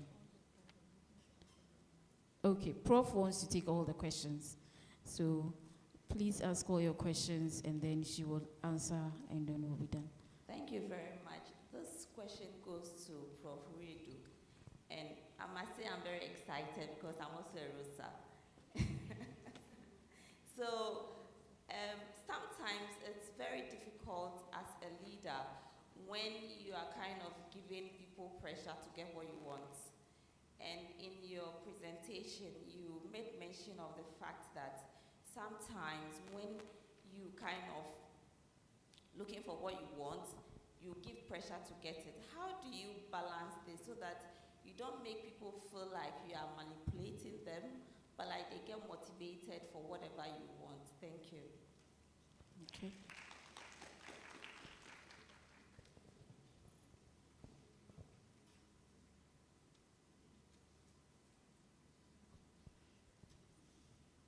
Okay, thank you very much. We were a bit late, so I don't know if my question was part of the introduction, but for the sake of the SHS students, I want to know the scholarship scheme. What is the requirement? And if you have the requirement, how do you get it? Where do you go to apply for it? Thank you. Okay. And our final question.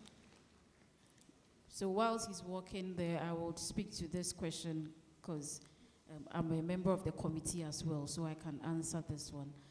I think after the panel is excused, we will get into the scholarship and you would get the information that you need from that. So just hang on.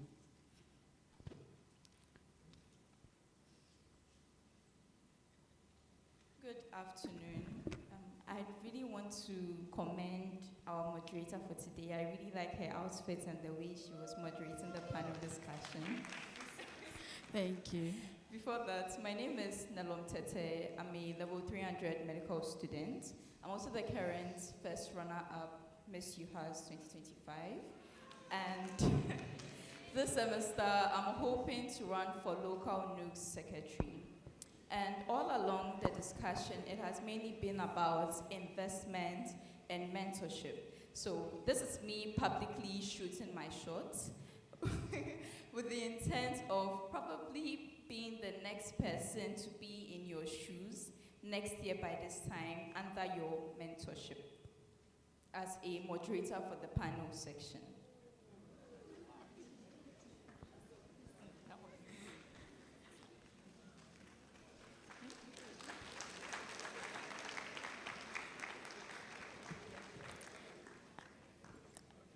I think that it's a very, very bold proposition. Like I said, I'm a member of the committee for this, so it's something that we would love to consider, because this program is not just about giving out scholarships, but there's a mentorship portion as well. And if you put your foot forward, of course, we'll help you to climb. So you can see me afterwards, and then we can get to it. So I think Prof and Doc, if we can, okay, we have a question from one high school student, and then we'll be done. Good afternoon. Please, my name is Domi Harriet, a student from Howley School. Please, why is it that in the olden days, parents were like, boys are supposed to go to school, whilst the girls stays at home? Thank you. Okay. So our panel will take the questions, and then we will continue with our program.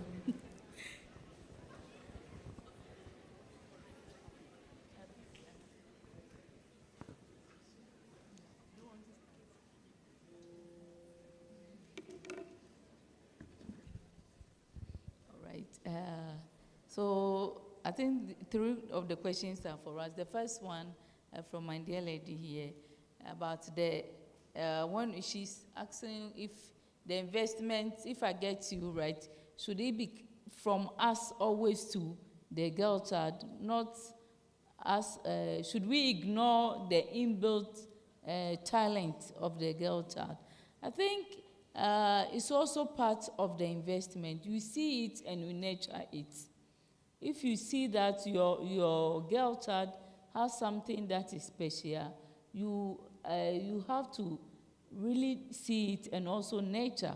What is she bringing on board, and what can we help her to improve on that? I think it's part of the nurturing. It's not always imposing your ideas or whatever you think on the child, but what does the child have within her that you can let it blossom?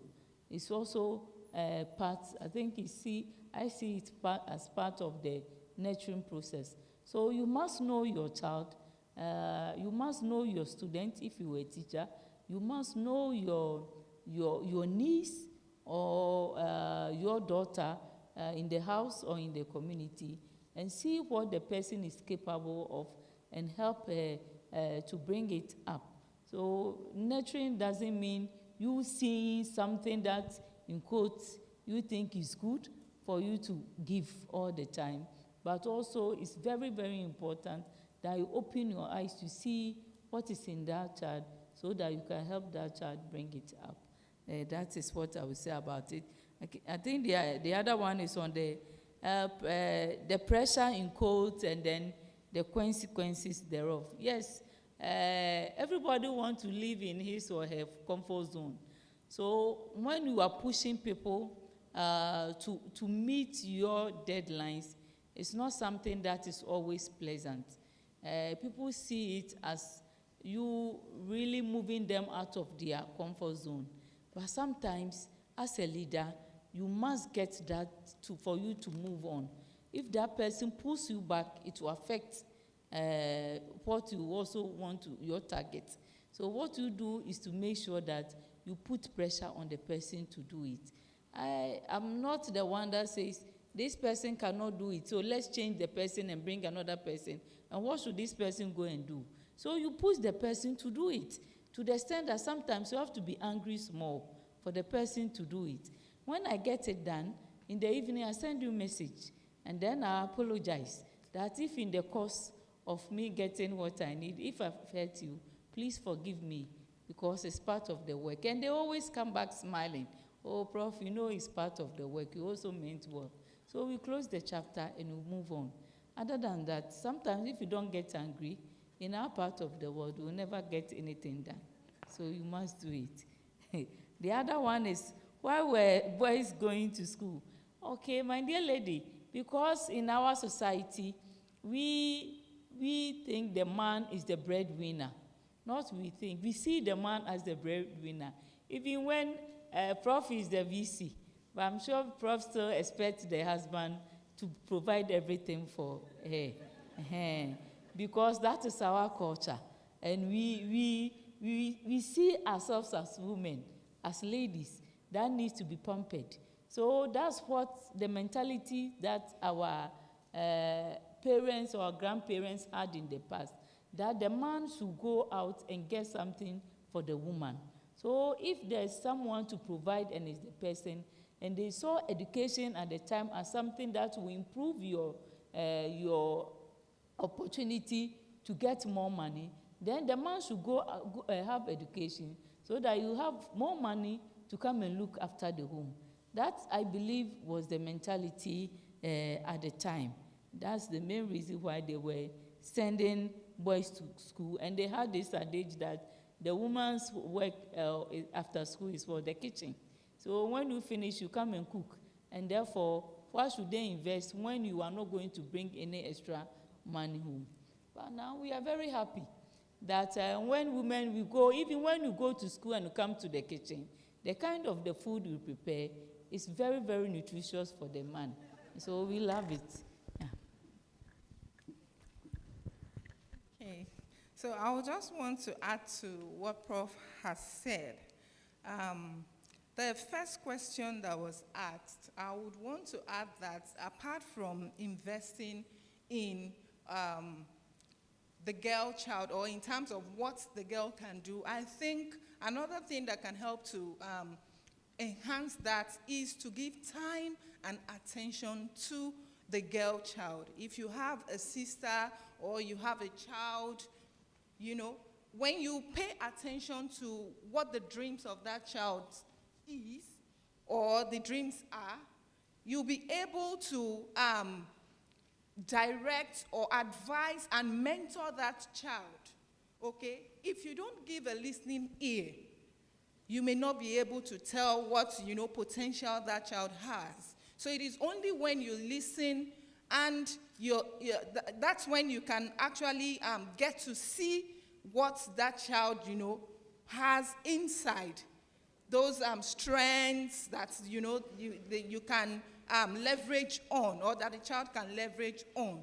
Okay, so it is very important. And with this, you help the child to build trust and responsibility, giving tasks to the child.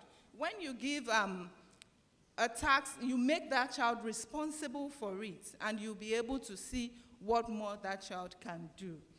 Okay, then for the last question, I would also want to add that in those days, men believed that women should not be seen in gatherings where they will be allowed to speak. So the idea was that if women are educated, then they would have that, you know, power to come and speak where men are speaking. So men didn't want that to happen. And that is why men are said to be, you know, they are seen as the ones that should go to school whilst the women should stay at home. Thank you. Thank you very much. And on that note, I want you to help me to give it up for our panelists, our learned professor and our doctor of speech therapy.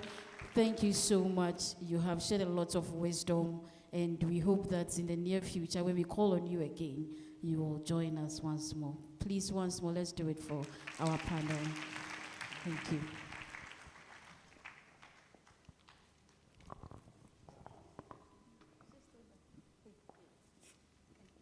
Let's put our together for the master camera.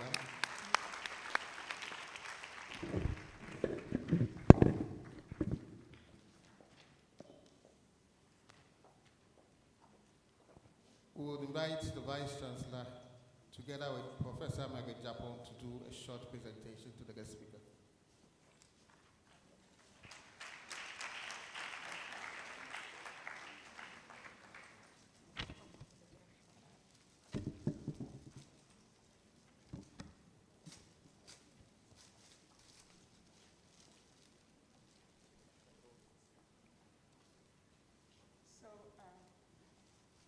We have a very brief citation for you. Professor Esther, Danso, also known as Apia, isn't it?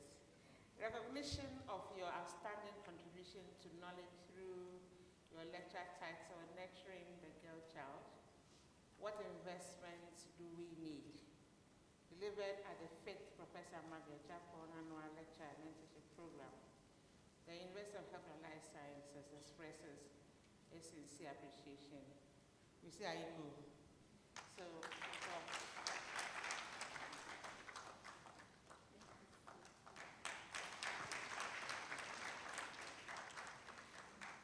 then a scarf for you. It matches with your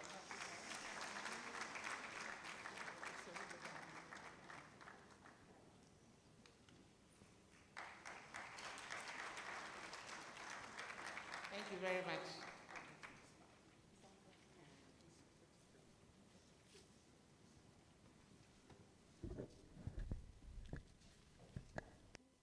We've now come to the presentation of the check to the deserving students.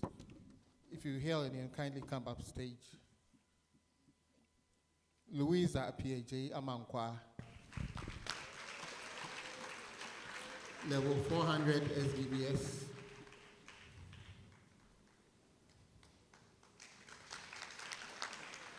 Dufie Fedra, level 400 Medicine.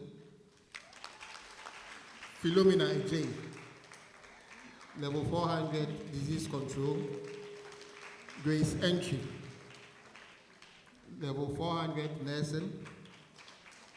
Fuseni Ukaya, level 300 Midwifery. And Victoria Kwashi, level 400 Public Health Nursing. We invite the sponsor of the Dora Gachukwe Memorial Scholarship Fund to do the presentation of the check.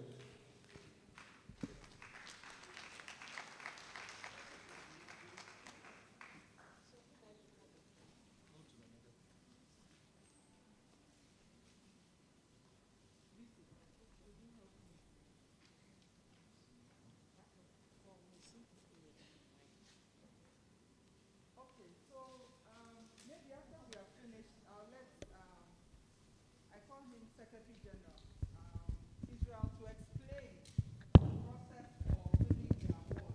A lot of people have come to me personally and told me that they have people who need the scholarship. And I said, I have nothing to do with it.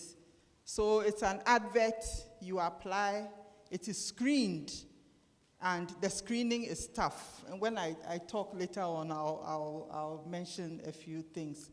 So this year we are awarding 6 scholarships. We've said that if you need accommodation, ask for it. This is for fees, but I know you all have accommodation, isn't it? So we are paying a total amount of 36,520 Ghana cedis, 37 pesos. Congratulations, congratulations to all of you. And I hope you'd do good. We've had valedictorians from our team. We've had prize award winners. And so we are looking forward to all of you being exceptional in the courses that you have done to make yourselves and your parents proud and to make the legacy of my mother also proud. Thank you and well done. So Louisa has a CGPA of 3.77. Dufie has 3.76. Philomena has 3.69. Grace has 3.68. Rukia has 3.61. And Victoria has 3.57. So if you are thinking of applying, Israel, please come. If you are thinking of applying next year, know that your starting point is 3.5. If you don't have that, don't even attempt to fill the form. Because last year we got over 50 applications and we landed with 6. So thank you. Israel, if you explain a bit. Thank you, Prof. Yes. So, hello. I'm happy you are here. I hope you are happy. Good. So, this is a short and a brief way to get a scholarship. VC mentioned that if you're level 100, you prepare for it. But when you get to level 200, you apply. But it means you would have had your level 100 results for first and second semester. Then you can determine your CGPA. So get to level 100, prepare and get the minimum CGPA. And when you're in 200 and you see that advert, you apply. So the minimum CGPA we take is 3.5, as has been said. So from a week from today, the advert will be live. And please, make effort to apply. For those of you from the SHS, this is an eye-opener for you. Because you have heard this, when you come to level 100 in UHAS, begin to study hard. Take your studies seriously. And once you see your CGPA from first semester, you build upon it. And I can trust you that the process is rigorous, fair, transparent. And I believe when you get there, you win it. I must say there were about 49 people who applied. Competitively, we had almost 15, but at the end, the 6 got it. The interesting thing out of this is that even if you are not part of the ones to be selected by the Auditorium, the committee has a way of facilitating you getting other scholarships. Oh, team? Yes. But we don't disclose that, so we wish you all the best. Thank you.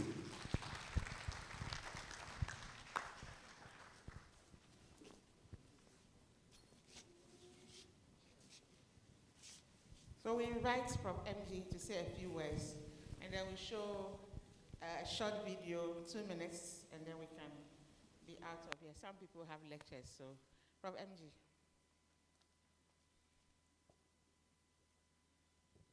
Thank you very much, Prof. Wan. 5 years. It didn't hit me till we started preparing for this, till I realized that we started this 5 years ago. And I was shocked because even right from the beginning, I was not sure how this was going to be sustained. But you look at the way things have gone and you say that with Christ in the vessel, you smile at the storm because you know that God will do it for you. My mother was a Presbyterian. She loved Presby hymns. And one of the hymns she loved very much was Presby hymn 569. Presby hymn 569. There are 2 tunes. Da da da da da da da da da da da da. Then there's another one. Da da da da da da da da da da da da. And she liked the second one very much. When she's sad, you hear her sing it. And when she's happy, you hear her sing it. So we all learned how to sing the song. But when I was preparing for this, I tried to translate it literally into English. The first verse of that hymn literally means, when God is in my matter, everybody should stand aside. If the head of the church triumphant is my friend and God loves me, what can the host of assailants do to me in battle? In simple terms, that's what the first verse means. And the second verse says, I believe and I know and always boast in the fact that God will honor me, his servant. In all my life, God is by my side and will calm the storms and dangers in my life. Hallelujah. I'm going into preaching mode. I won't start.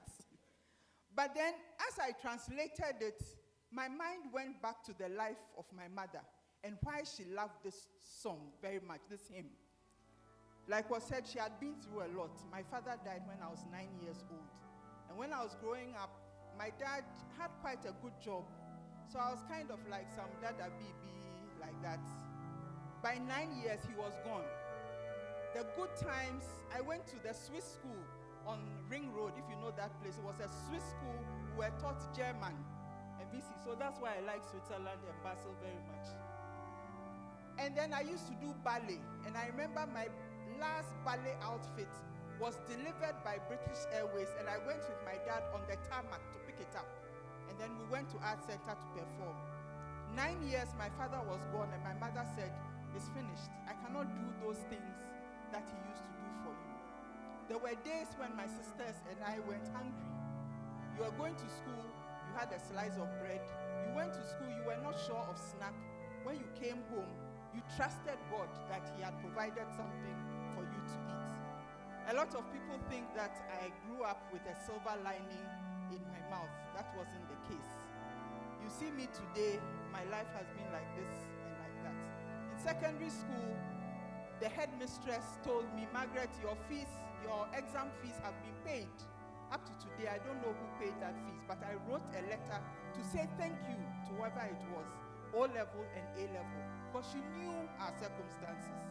She knew our circumstances. Ooh.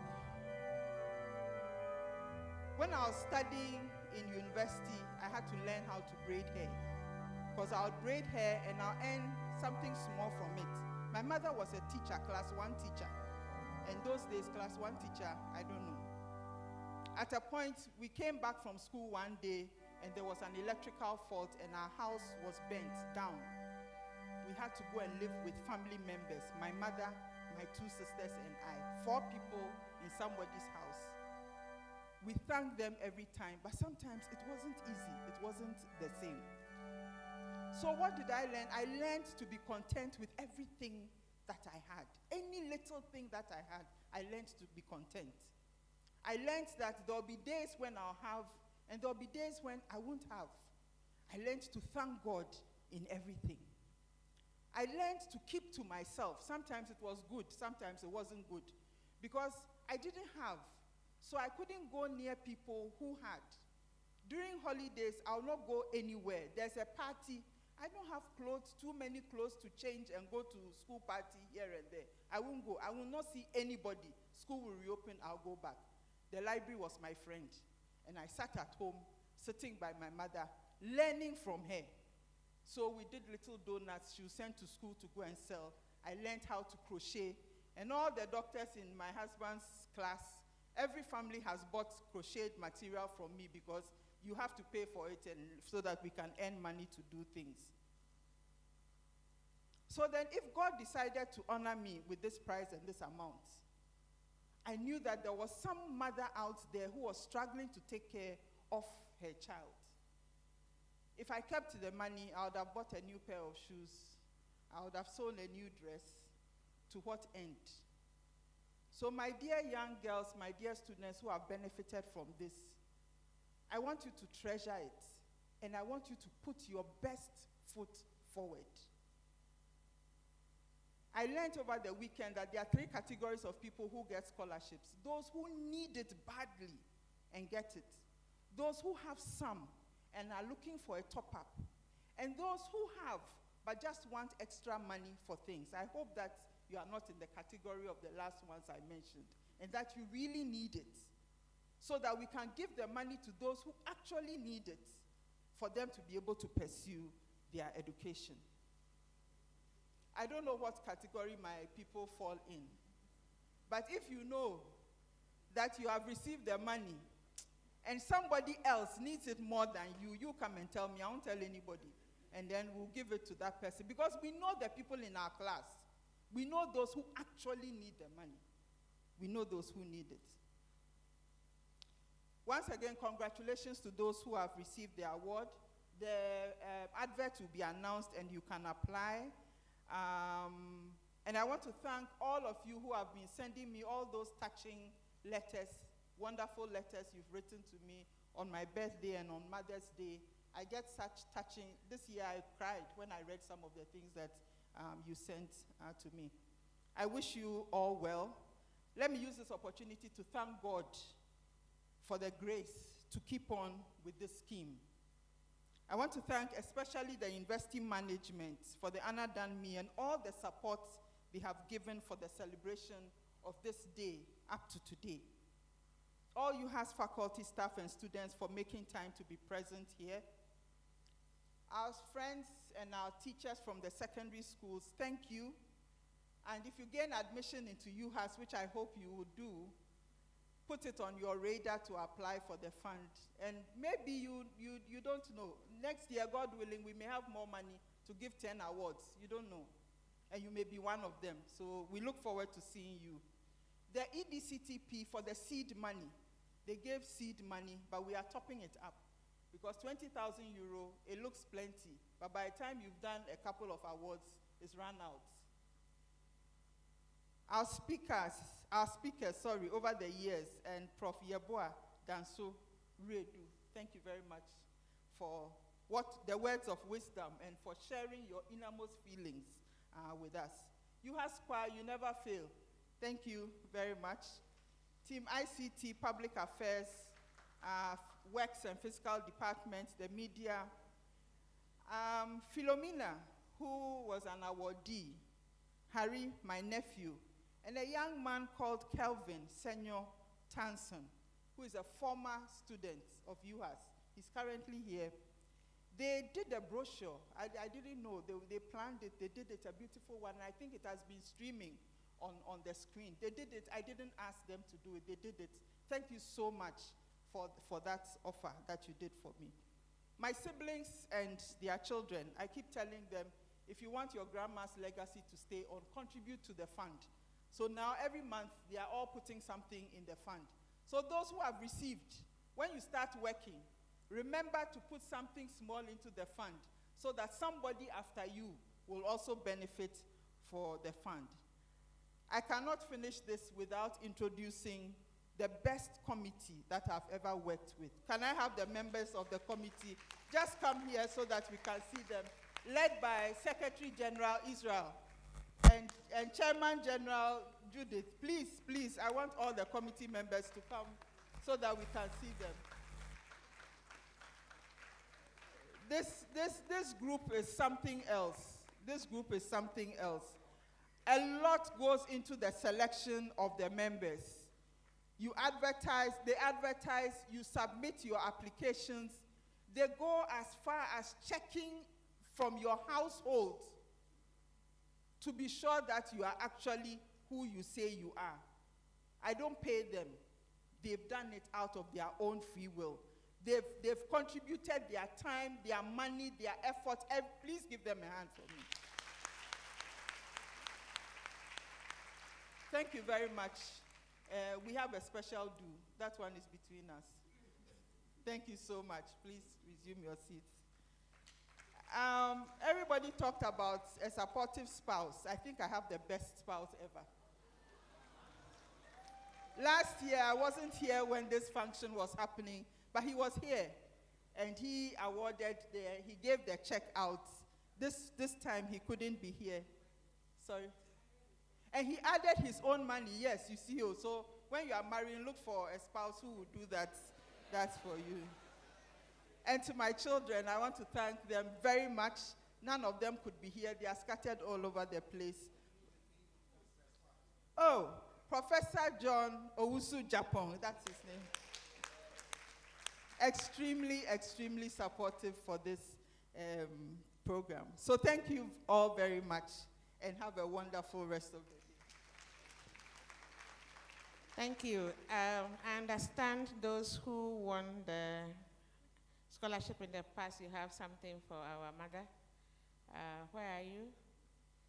Please be smart. Time is gone. So the video would have to be shown online later because of times. I promised some people 5 p.m. max. Please hurry up. Therefore, can you help them? Okay. So, ma'am, can you please stand in front? Yes.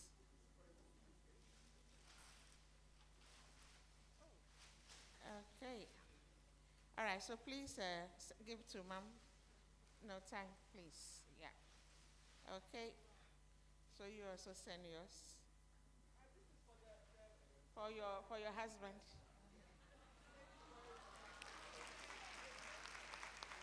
And please send mommy's own. Yeah. Yeah. Yeah. Okay. So mommy, you can hold yours too, yes? Thank you. Okay. All right, thank you very much, and you can take your seats. So it's 7 minutes to 5 p.m., and a promise is a promise, so I'll make sure that we are out of here by 5. We thank God for 5 years, or for the 5th edition of the mentorship lecture series. And I know that somebody will give vote of thanks, but I want to thank our Pro VC coming all the way from Winneba this morning to be with us. She left before 5 a.m. and she is here. We want to wish her a safe journey back. Professor,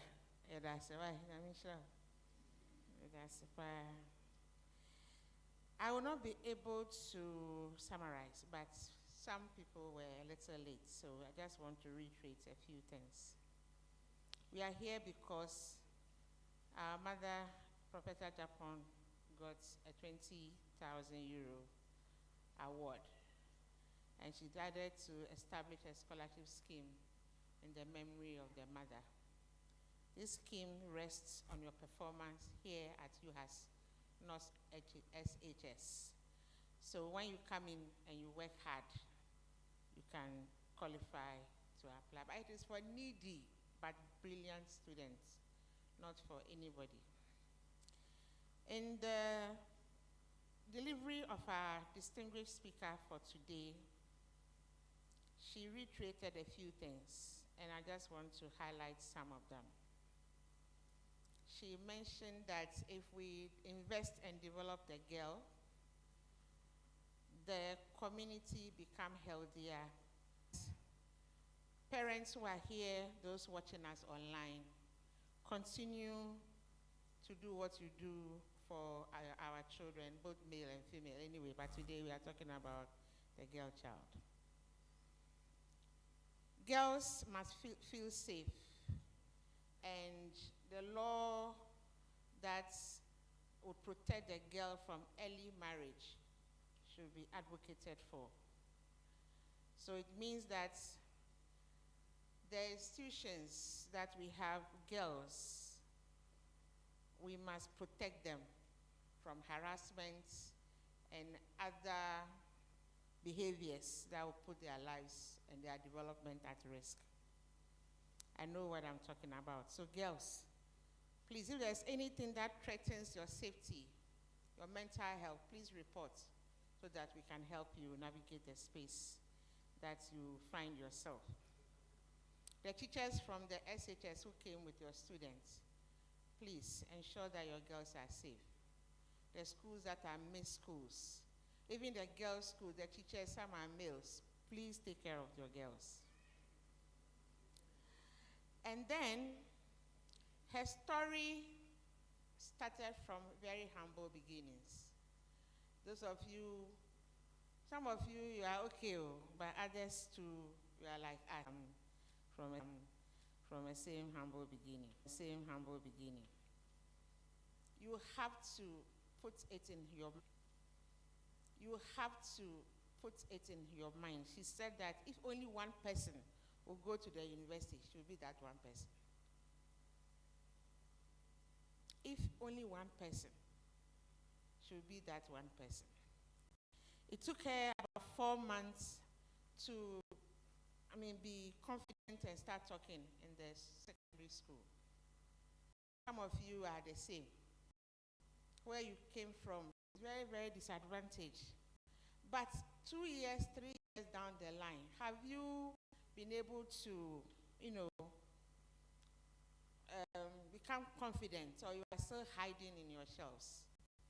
Girls, please, just take your time. She said that she was observing them, and then later she was able to talk.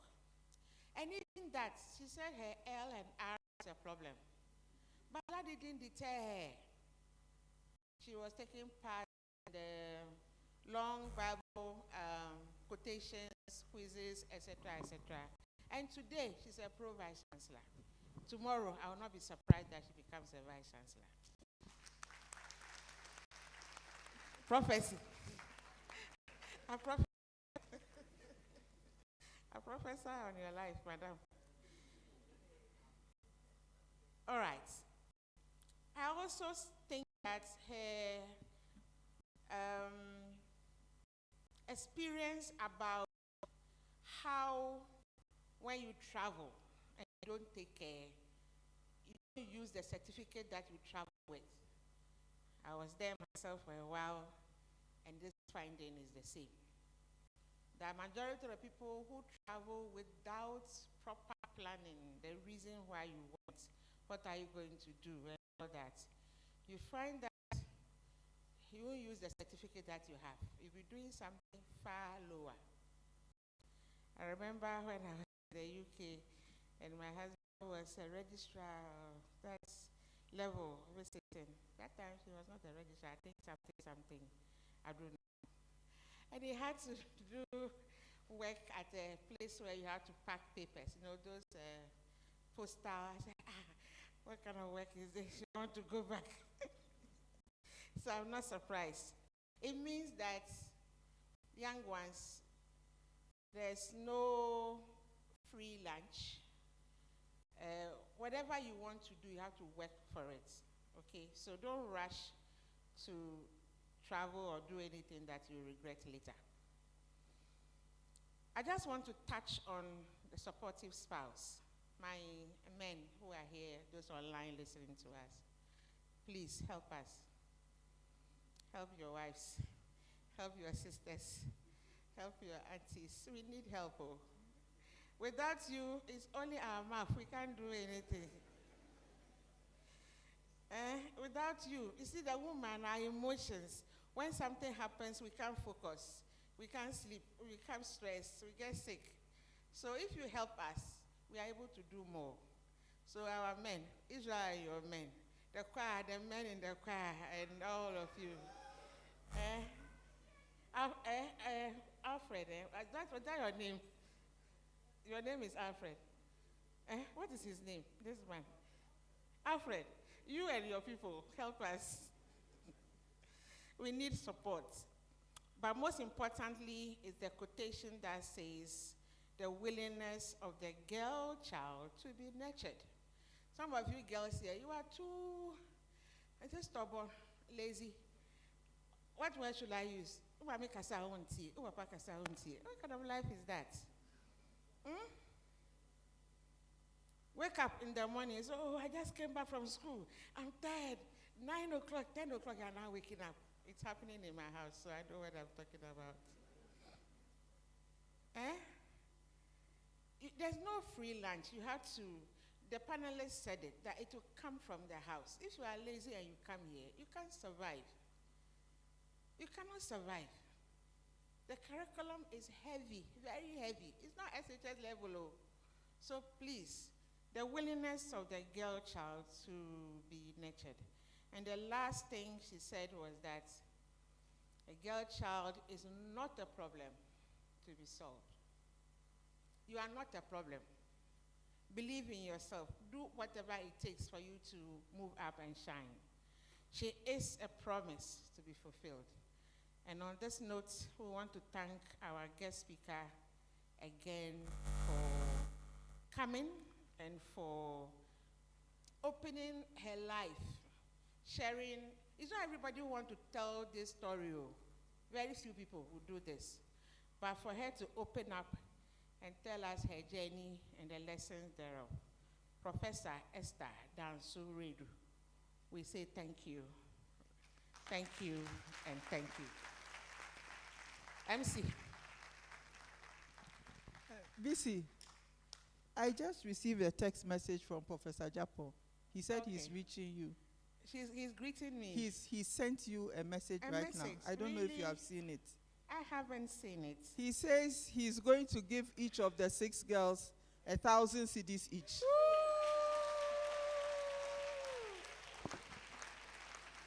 Oh, yeah.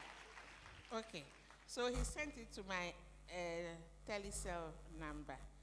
For example, next time send it to MT and I'll see it faster. Okay, so he says that he's going to give each 1,000 Ghana cedis. What a supportive husband. Okay, so from that point, because I'm the chair, me too, I'm part of I'm part of the 1,000. Anyway, so on this note, we say we love you, Professor Margaret Gyapong, for helping generations yet unborn. And we pray that your oil will never run dry. Thank you. Thank you very much, Chair. With your kind permission, permit me to do just a few acknowledgements. We have Professor Yao Asante-Uku, the Acting Pro-Vice Chancellor and Dean School of Medicine. Kindly give us a wave. We have Dr. Mark Ameho, a former council member. Dr. Teresa Edu, the University Librarian. Professor Ohenebo Abeng, Dean School of Pharmacy. Professor Fidelis Podo, Acting Dean School of Allied Health Sciences. Madam Rebecca Bante, District Director of Health, Esojama, Eastern Region. Professor Judith Anaman, Dean of Students. All students and faculty from Mohoy, give us a wave. Yes, it is you, the world will hear of you. We speak to it, they come, move up to higher grounds, with knowledge in excellence. Arise, rejoice and shine for help and development. God bless UHAS, yes, it is UHAS. Arise, rejoice and shine for help and development. God bless UHAS, yes, it is UHAS.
Goes to the Directorate of ICT, Directorate of Public Affairs, Directorate of Works and Physical Development, and also the University Choir. Thank you very much. Let's stand and get closer to the middle.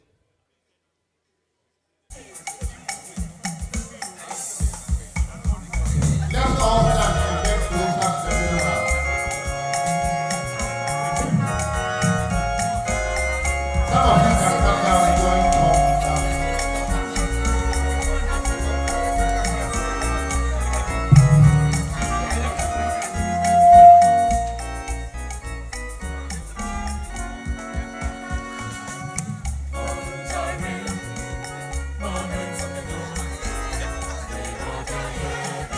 SHS students, come to join the picture. Come down and get closer.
Yes,